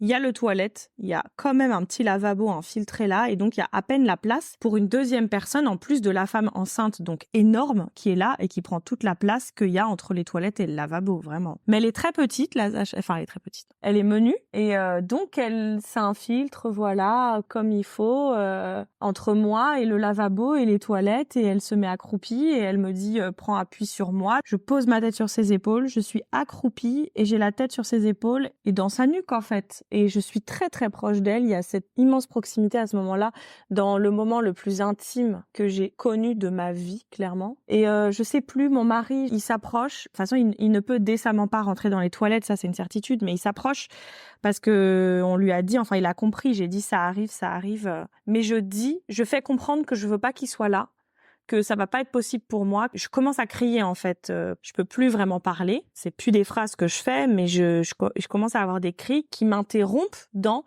les phrases que j'essaye de constituer. Mais j'arrive à me faire comprendre d'une manière ou d'une autre que j'ai besoin qu'il soit à distance à ce moment-là, que j'ai besoin qu'il ne me voit pas, et parce que je sais, j'ai tellement mal et je sais que je dois me retrouver, je dois accepter de me mettre dans un tel état pour me soulager et que ma fille sorte de là, du coup, que je peux pas le laisser voir ça, en fait, parce que je sais que ça va être difficile pour lui. Ça s'accentuait, ma douleur, hein, clairement, depuis 2 heures, du coup, déjà. Depuis qu'on était à la maison de naissance, je voyais bien que, bien sûr, il était mal pour moi, il était très soucieux de mon état et la douleur que je vivais, en fait.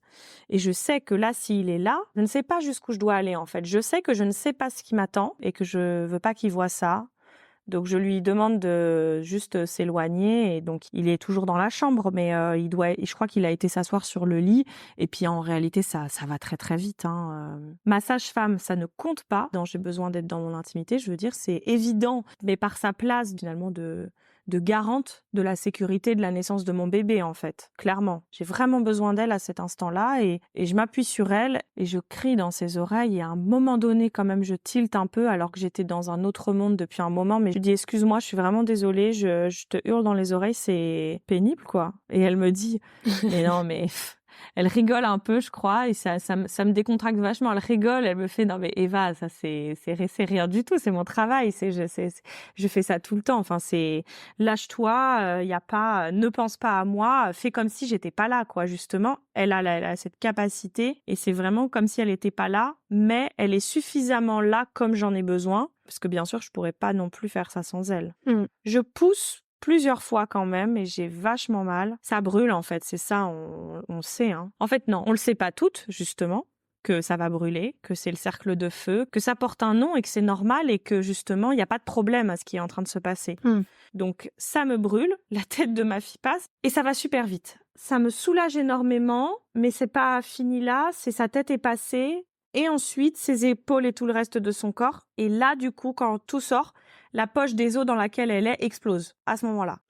Et ça, c'est vrai que c'est une libération énorme. J'avais pas perdu les os avant. Je perds les os à ce moment-là. En même temps que ma fille qui sort, ça éclate. Et ça me libère d'un poids que magistral, en fait. Et tout à coup, j'ai plus mal, alors qu'en vrai, je suis hyper endolorie et je tiens à peine debout. Et elle a attrapé ma fille. Ça pesait, tout pesait. Je tenais plus debout, quoi. J'étais absolument... J'étais appuyée sur elle et j'avais l'impression de lui broyer les épaules. Vraiment, vraiment, vraiment, ce dont je me souviens, c'est que ce qui m'aide à chaque fois à aller un peu plus loin dans ce seuil de douleur qui est évidemment dépassé, hein, la limite, elle est dépassée, mais je me souviens que heureusement que je savais qu'il fallait pas trop réfléchir et juste s'écouter, écouter que j'ai besoin de crier, écouter que j'ai besoin de dire que je veux être seule à ce moment-là, et que tout ça soit écouté, entendu et respecté, c'est absolument vecteur de réussite. Ouais. Pour moi, c'est ce qui a fait que mon accouchement a été réussi. Même si on essaye de pas dire ça, on essaye de pas dire j'ai réussi mon accouchement ou j'ai pas réussi mon accouchement. Mais moi, je sais que si j'avais pas accouché au calme, comme je l'avais projeté, rêvé, parlé à mon bébé depuis tout ce temps, ça aurait été émotionnellement, j'aurais eu un choc. C'est le sentiment d'accomplissement, quoi. Oui, oui. Qu'on peut avoir aussi à l'hôpital pour le coup, pour certaines femmes qui ont ce sentiment aussi. Donc c'est vraiment propre à chacun, comme tu dis. Tout à fait. Et là, ça a été vecteur de sensations que pas réussi, comme s'il y avait un échec, mais en tout cas mes besoins ont été détectés, entendus, étaient audibles pour mes interlocuteurs, que ce soit mon mari, la sage-femme, voilà, et donc respectés, et donc ont permis cet accouchement absolument dans chaque étape telle que je le voulais pour moi et mon bébé. Et avec aucun moment des étapes où je me dis mais j'avais dit que je voulais pas de ce geste ou que je voulais pas qu'on m'approche, qu'on me parle, et on l'a fait alors que j'avais demandé de qu'on me laisse respirer. Enfin voilà, aucun petit mais en fait à mon récit. Et donc j'ai beaucoup de chance dans ça je le sais. Et ma fille sort et très très vite mon mari arrive. Bien sûr, là on l'appelle et je lui dis elle est là et il vient. Et ma fille, elle est toute rose. Elle est vraiment très très rose. Elle a 2 jours de plus de son terme, mais elle fait 4 kilos 200, donc elle est super belle. Elle a des joues, elle a des pommettes, elle a les yeux, elle est pas du tout défraîchie. C'est pas, je pourrais dire de toute façon je suis sa maman. Alors évidemment qu'il y a une part immense de subjectivité dans l'image que j'en ai, mais ce que ma sage-femme dit à ce moment-là, c'est que on voit que le dernier mois et même les jours qui dépassent le terme permettent au bébé de s'apporter plein de finitions, quoi. Ouais. Elle a un très beau teint, elle a des plis, elle a vraiment, et puis elle a un bon gabarit. Enfin, qu'on se le dise, quoi. Elle est pas du tout menue, quoi. C'est un gros bébé. Elle est trop belle. Et elle est rose. Et mon mari et moi, on sait que c'est une fille, et on sait déjà qu'on l'appelle Rose, en fait. Enfin, indépendamment de vraiment son teint qui est très, très rosé. Et c'est super beau, en fait. Là, ce moment-là, il est très beau parce qu'elle est là et on la voit tous les deux, on la regarde et on se dit qu'est-ce qu'elle est belle, et on lui dit, moi, je lui dis, tu es tellement belle, mon bébé, et je t'ai tellement attendue, et tu es là. Et je suis tellement contente qu'elle soit là de cette manière-là, parce que j'en ai eu très peur. J'ai eu très peur que ça ne finisse pas comme j'en ai rêvé.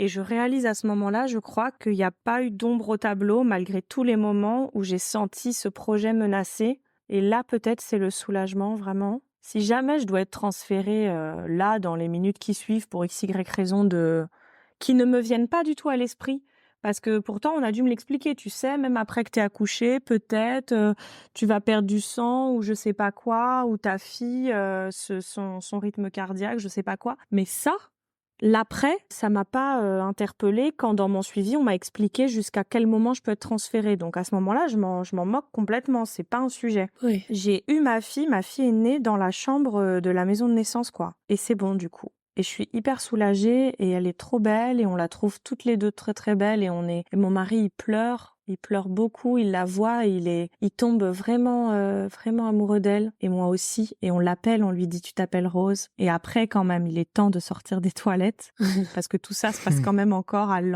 l'encadrement de la porte des toilettes, avec ma sage-femme, la pauvre, accroupie. J'ai mon bébé dans les bras, c'est vrai que je la quitte pas de mes bras, c'est la sage-femme du coup qui l'a attrapée, qui me l'a posée contre moi tout de suite. Et donc, je la tiens et je peux plus la lâcher, ça c'est sûr. Donc, je pense que eux me tiennent mon mari et ma sage-femme pour que je marche jusqu'au lit et que j'aille m'allonger avec elle parce que j'ai les jambes endolories et bien sûr le vagin en feu encore. Mais ça n'a plus aucune importance. Je suis vraiment décalée de mes sensations physiques. C'est plus quand même la même brûlure non plus que le moment où il faut que le bébé passe, hein, quand même, qu'on soit d'accord. Donc, je m'allonge, elle est sur moi, et c'est trop beau. C'est exactement comme dans mon rêve. Je peux dire que je ne réalise pas, que vraiment je réalise mon rêve. Elle va bien, ça se passe bien, elle pleure pas du tout. Elle est sortie de mon corps, elle a pas pleuré. Donc c'était hyper doux. Et nous, notre approche d'elle et elle de nous est hyper doux parce que y a pas de bruit en fait. Enfin, c'est vrai que j'ai pas envie de l'entendre pleurer, quoi.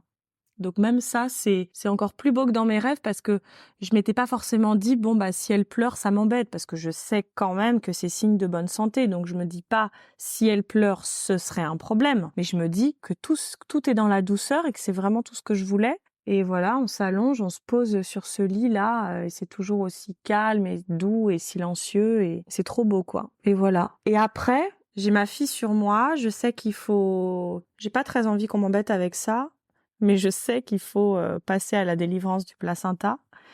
Donc elle est gentille, la sage-femme, elle me dit je te laisse tranquillement, reprendre tes esprits, mais tout doucement, on va commencer à délivrer ton placenta. Ah, moi, ça me saoule, j'ai pas envie d'entendre parler de ça. Je suis allongée avec mon bébé, laissez-moi tranquille, j'ai plus aucune force aussi. C'est ça. Ce qui m'anime, c'est que je suis j'ai plus aucune force du tout, quoi. Le fait que ma fille est sur moi, ça délivre énormément d'ocytocine. On fait la tétée évidemment avant de s'occuper de la délivrance du placenta. On fait la tétée, donc elle me dit tu peux mettre ta fille au sein. Elle sait bien sûr que je veux allaiter, donc on en a parlé en amont et on sait que je vais mettre ma fille au sein dans dans les minutes qui suivent une fois qu'on s'est installé sur le lit. Donc c'est trop bien. Je crois que ça provoque un peu des contractions, justement, la tétée. La tétée d'accueil aide à ce que l'utérus contracte et donc, du coup, favorise l'expulsion du placenta. C'est vrai. Donc, ça me gêne un peu, c'est-à-dire ça me gêne pas la succion, du coup, de la tétée, mais ces petites contractions-là, elles m'embêtent un peu. Et donc, oui, c'est pour ça que dans la foulée, elle me fait comprendre, tu vas commencer à pousser gentiment. Quand tu sens que ça contracte, tu pousses un peu. Bon, bref, elle m'a aidée. Et il y a une histoire, faut couper le cordon à un moment. Je crois que vraiment ça s'appelle comme ça et on peut dire ça. Mais vraiment c'est pareil, on n'a pas précipité le truc. Elle savait, je sais même pas si elle savait les sages-femmes ou de toute manière c'est aussi le principe du lieu puisque tout ce lieu promeut et favorise tout ce qui a attrait à la physiologie de la naissance. Il est aussi question du coupage tardif, comme on dit, du cordon. Je suis même pas sûre qu'on puisse dire que c'est tardif, c'est le nom, mais dans le sens où il est coupé précocement, sinon en milieu hospitalier. Là, on attend vraiment que le cordon ne batte plus pour le couper. Et donc, ça s'appelle tardif, mais il se passe quelques minutes, je sais plus, un moment quand même. Hein. En fait, cette notion du temps, elle est complètement bouleversée après la naissance de ma fille. Je sais pas quelle heure il est, je sais pas quel jour on est, je sais comment je m'appelle et comment elle s'appelle, mais c'est vraiment bien tout ce qui me... C'est la seule chose claire pour moi, c'est qu'elle est là et que mon mari est là aussi et qu'on est tous les trois avec notre bébé, qu'on a eu vraiment comme on rêvait qu'elle arrive et c'est tout ce qui compte. Donc vraiment le reste, je m'en moque un peu. Je crois qu'elle lui propose, la sage-femme doit proposer à mon mari de couper le cordon. Il veut bien, ça, voilà, il savait pas en amont s'il voudrait ou pas. Là, ça lui dit bien, donc je pense qu'il le fait et c'est tout. Ça s'arrête là.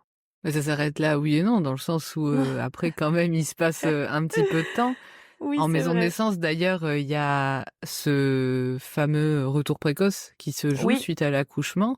Dans votre cas, au bout de combien de temps on vous a proposé de rentrer chez vous et comment tu as vécu cette proposition? Est-ce que tu as pu dire oui, non, j'ai besoin de plus ou au contraire, tiens, là, je me sens et puis comment ça s'est déroulé un peu ce retour? Comment tu l'as vécu? Alors oui, c'est vrai que on sait, ça dépend à quelle heure on va accoucher. La question de passer une nuit, elle est pas du tout prévue, à part si t'accouches à 22, 23 heures, minuit, 1 heure du matin et qu'on te renvoie pas chez toi à 4 du mat, quoi. Et dans ce cas-là, tu dors 2-3 heures et tu repars au petit matin, en fait. Tu repars tranquillement dans la matinée. Dans notre cas, du coup, puisqu'on était en pleine journée et que ma fille est née à 13h22, on a vraiment eu l'après-midi pour reprendre nos esprits tranquillement, la faire téter. Pour pouvoir rentrer, il est question qu'il faut qu'on ait mangé un repas et qu'on ait fait pipi avant de partir. Il faut que la vessie soit finalement, que la sage-femme soit certaine que la vessie n'est pas pleine pour nous laisser rentrer. Donc, dans l'après-midi, je mets bien 1 heure ou 2 ou 3 peut-être collée avec ma fille à moi et dans le lit avant d'en bouger. Et quand j'en bouge, donc elle va en peau à peau sur son papa, qui est trop content de la prendre et de faire peau à peau avec elle, et comme ça. Et moi aussi, je suis contente de lui laisser et de pouvoir aller me laver. Donc je vais dans la baignoire et je vais me rincer tout, parce que j'ai tout sur moi qui colle depuis tout à l'heure, clairement. Hein. Tous ces fluides au pluriel. Donc je me rince, je suis bien contente. J'ai un peu de mal à faire pipi, enfin ça me fait peur, j'ai peur de ça. Je fais pipi dans le bain et ça met du temps. Ma sage-femme est là à ce moment-là et on discute tranquillement, elle est assise sur le bord du lit. Et on a une discussion et ce moment est hyper cool en fait. Moi je suis dans ma douche en train de me rincer, on parle avec elle de choses un peu plus personnelles. Elle me dit aussi qu'elle a un petit garçon de 18 mois. Donc on a cette discussion vachement cool qui nous ramène aux personnes que nous sommes, qui est très personnelle en fait, qui renvoie pas du tout à mon accouchement, au fait que j'ai un petit bébé de 1 heure ou 2. Je suis devenue maman, je fais partie de ce public maintenant et j'ai pas encore atterri et pris conscience de ça. En plus, ma fille, elle est pas du tout sur moi, elle est sur son papa, donc je suis dans ma douche en train de discuter avec une autre femme de tout et de rien, quoi. Et c'est un moment hyper agréable. Elle nous dit ce qui est possible. Elle dit elle dit à mon mari, en gros, tu peux aller acheter à manger souvent ce que les parents font, et elle donne 2-3 petites adresses à 5 minutes à pied. Donc il va dans un italien chercher des lasagnes pour que on mange avant de partir. Et après ça, après le repas, voilà, elle revient vers moi, on rediscute encore un peu, elle me montre le carnet de santé de ma fille, elle doit la peser à ce moment-là, elle a pris le temps, je crois, pour la peser. Hein. En tout cas, elle m'a pas demandé de la prendre quand ma fille était sur moi pendant au moins 3 heures elle l'a pas touchée, quoi. Tout ça était hyper respecté, hyper lent, hyper à notre rythme et à nos rythmes, j'ai envie de dire. Rien n'est rushé, quoi. Tout est dans une instance et un rapport spatio-temporel, en fait, vraiment particulier que j'arrive pas à expliquer et justement à temporaliser, du coup. On mange, genre ce repas de midi, du coup, puisque moi, on va dire de midi entre guillemets, puisque moi, j'ai pas mangé depuis le petit-déj où j'avais rien réussi à avaler parce que ça me filait la nausée finalement. Et puis tranquillement, oui, elle me propose, elle commence à me dire, tu vas pouvoir, voilà, pas tarder à rentrer chez toi si ça te va, etc. Enfin, moi, c'est ce que je veux, donc. Donc ça tombe bien. Oui, ça tombe très bien. Elle nous presse pas non plus. Elle fait beaucoup d'allers-retours. Elle repart. Hein, elle reste pas dans notre chambre depuis 13h22 avec nous. Hein. Puis elle revient. Puis elle me demande alors la tétée, comment ça se passe. Ma fille tète plusieurs fois, voilà. On passe des coups de fil. C'est vrai que tout ça, on le fait dans le lit, dans la maison de naissance, appeler les proches, les plus proches, donc nos parents respectifs pour leur dire que le bébé est né, nos meilleurs amis, qui vont être le parrain et la marraine de notre fille, et ma sœur et sa sœur. En gros, on doit quitter la maison de naissance, il doit être 20h. On appelle un taxi qui nous prend, qui nous amène chez nous. À 20h30, 45, on est dans notre lit. On repasse des coups de fil à ceux qu'on n'avait pas réussi à avoir. Mais je me souviens, en tout cas, que c'est un très bon moment d'être à la maison de naissance dans le lit où ma fille... Alors non, j'allais dire où ma fille est née. Non, pas du tout, parce qu'elle est née dans les toilettes. Mais bon, mais dans le lit, en tout cas... Le plus proche des toilettes. Ouais, qui a suivi les heures qui ont suivi sa naissance. Et on a eu quand même les plus proches comme ça, et c'est trop beau. Comme on a appelé en visio, je crois qu'ils s'en rendaient un peu compte, qu'ils comprenaient que quand même ça faisait 2 jours que j'avais dépassé mon terme, donc ils se doutaient un peu de voir un appel entrant en visio, ils comprenaient un peu. Et quand ils ont décroché et qu'ils ont vu Nelson et moi dans le lit, moi en plus j'ai peut-être un drap sur moi, mais je suis nue avec ma fille sur moi, donc il y a un bébé là. C'est très beau ce moment d'annonce. Cet enfant est né et qu'elle va bien et qu'on va très bien et qu'on est à la maison de naissance et que tout ça s'est passé parfaitement. J'ai pas si envie de rentrer que ça. parce que je suis trop bien ici. Je me déciderais bien à habiter ici, du coup, définitivement. Mais c'est pas possible et j'ai aussi envie de rentrer chez moi et de me déplacer de ce cocon à notre cocon à nous, notre lit, où on va être avec notre bébé. C'est ça, en fait. J'ai pas peur, je m'inquiète pas du tout du retour à domicile, de la nuit, de pas y arriver, de tout ce qui inquiète quand on dit aux gens qu'on va rentrer le jour même où on accouche. Mais j'ai envie que ça dure toujours, quoi. Ouais, mais ça se Et comprend, hein. pas j'ai peur de rentrer chez moi, quoi. Ouais, c'est un moment unique, donc c'est comme tous les moments, uniques et émotionnellement, très intenses, on aimerait, qu'ils durent l'éternité, mais c'est Ouais. aussi ça qui fait la beauté de ce genre d'instance, c'est aussi, le fait qu'ils ont un terme, quoi. Ouais. Comme on dit que toutes les belles choses ont une fin. C'est pour, vivre d'autres belles choses derrière, hein, avec Ouais. cet enfant, ce nouveau petit être. Ouais.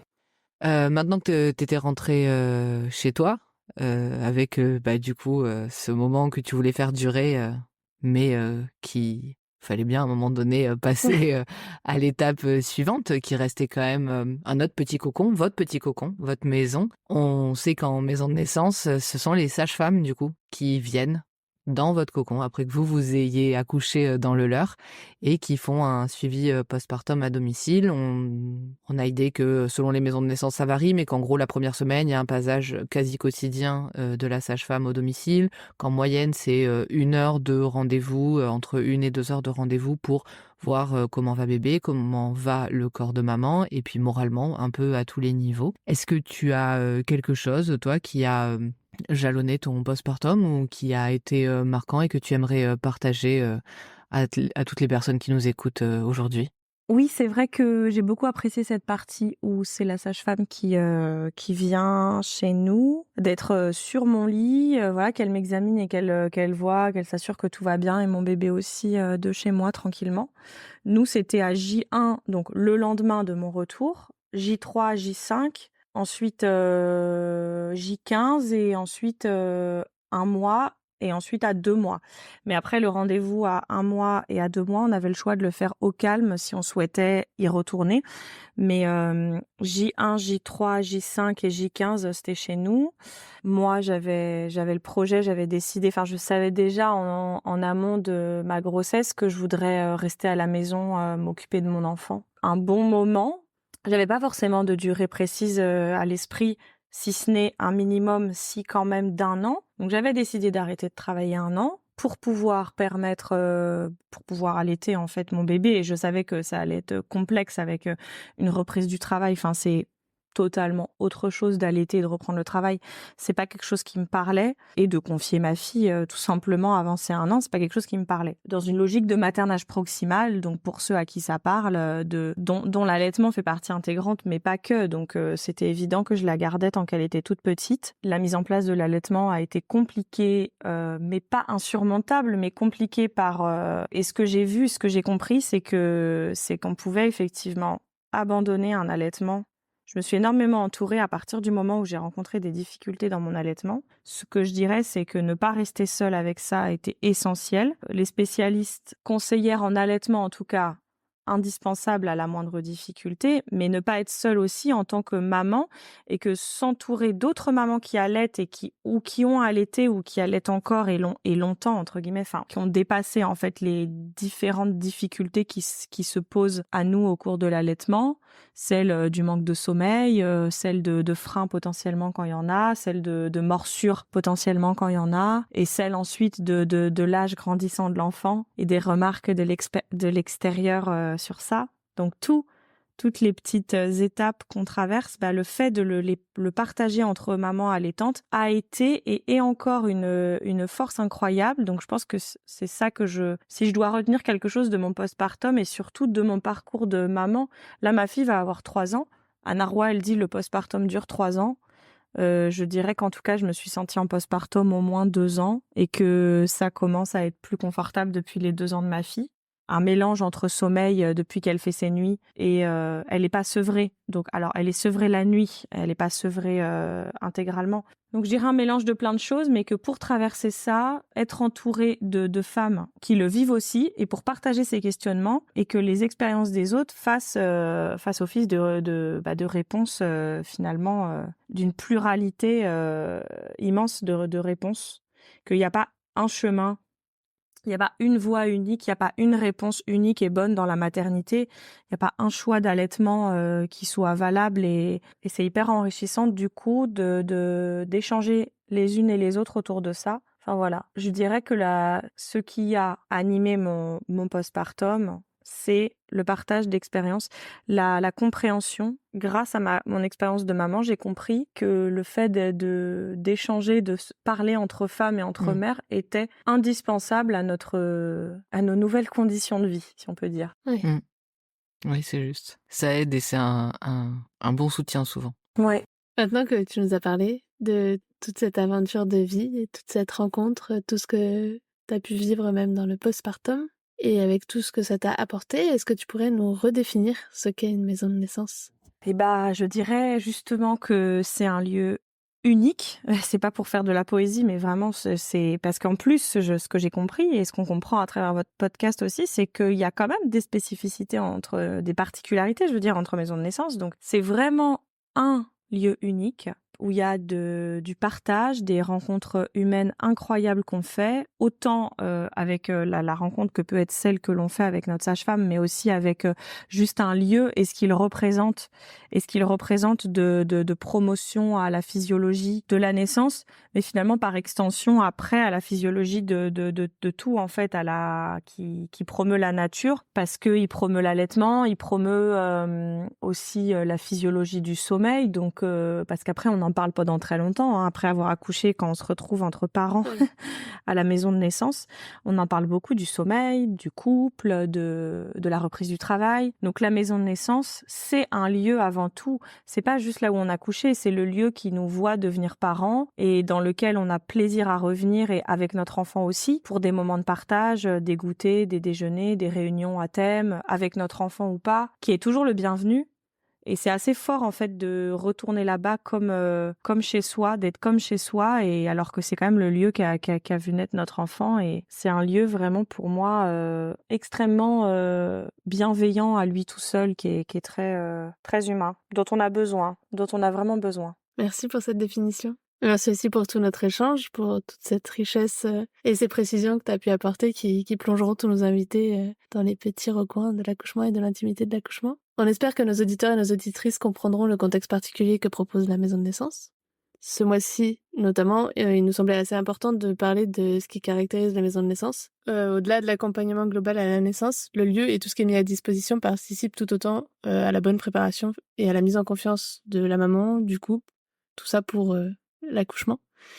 Donc merci pour ton témoignage qui montre une fois de plus à quel point tu t'es sentie libre, actrice et en même temps accompagnée dans ce qui te paraissait le plus juste pour toi et ton bébé, ce fameux accouchement dont tu rêvais. Et avant de nous quitter, est-ce que tu pourrais nous partager une petite astuce pour les personnes qui se préparent à un accouchement physiologique et qui essayent de s'y préparer au mieux? Une astuce, s'il y en a une, je crois que finalement je l'avais beaucoup entendue et puis après ma sage-femme, enfin beaucoup entendu, j'exagère, mais je l'avais lu. Ma sage-femme m'en a parlé et me l'a rappelé pendant, je sais plus si c'est pendant que j'accouchais. En tout cas, le fait de se répéter et de visualiser, de faire des mouvements avec sa bouche pour dire bouche molle, col mou. Et ça, ouais, et de beaucoup se le répéter, je crois que ça le fait, je crois que ça imprègne l'image aussi inconsciemment et que ça participe, vu qu'on est un corps et un esprit liés. Je me suis dit ça, sans forcément le dire à voix haute, mais je me le disais dans ma tête pour me rassurer. Et oui, c'est ça, ma sage-femme, pendant que j'accouchais, me disait en fait, ouvre la bouche et fais des bruits avec ta bouche, même si on n'a pas trop envie de faire ce genre de bruit spontanément, et en fait il faut, et en fait non, le fait de faire des bruits de haut et d'ouvrir la bouche avec une grande amplitude en fait pendant qu'on travaille et surtout pendant qu'une contraction passe et fait mal, En fait, si. Je pense pouvoir dire que s'il y a un truc vraiment aidant, ça pouvait être celui-là. En fait, c'est le fait de détendre les sphincters buccaux. Ça aide à détendre les sphincters aussi d'en bas. Et du coup, c'est une bonne astuce. Mais si on se prépare à ça, si on veut que ce soit physiologique, oui, je pense qu'il faut pas hésiter, même si on se dit j'espère que j'aurai pas à faire tout un tas de bruits dérangeants pendant que j'accouche, mais franchement, ma foi, tant pis, parce que c'est c'est un accouchement fortement utile et ça soulage. Ça soulage de beaucoup. Comme le disait une des invitées, c'est toi la reine des abeilles. Hein. Ouais, c'est vrai. C'est vrai. Merci encore Eva pour ce partage riche en émotions et en expériences, et puis pour la confiance que tu nous as accordée en venant raconter ton histoire à notre micro. On te souhaite une bonne continuation et on vous souhaite une belle aventure de vie avec ta fille. Merci beaucoup. Au revoir Eva. Au revoir. Au revoir Eva. Vous venez d'écouter le podcast Par voix basse à voix haute. Si vous avez aimé cet épisode, partagez-le autour de vous. C'est le meilleur moyen pour notre podcast de rester visible. N'hésitez pas à vous abonner si vous voulez être notifié des prochains épisodes. Merci encore d'être là avec nous et d'écouter ces moments de vie uniques et intenses. À la semaine prochaine pour un nouvel épisode. Et n'oubliez pas, il n'y a pas de bon accouchement. L'histoire qui compte, c'est votre rencontre.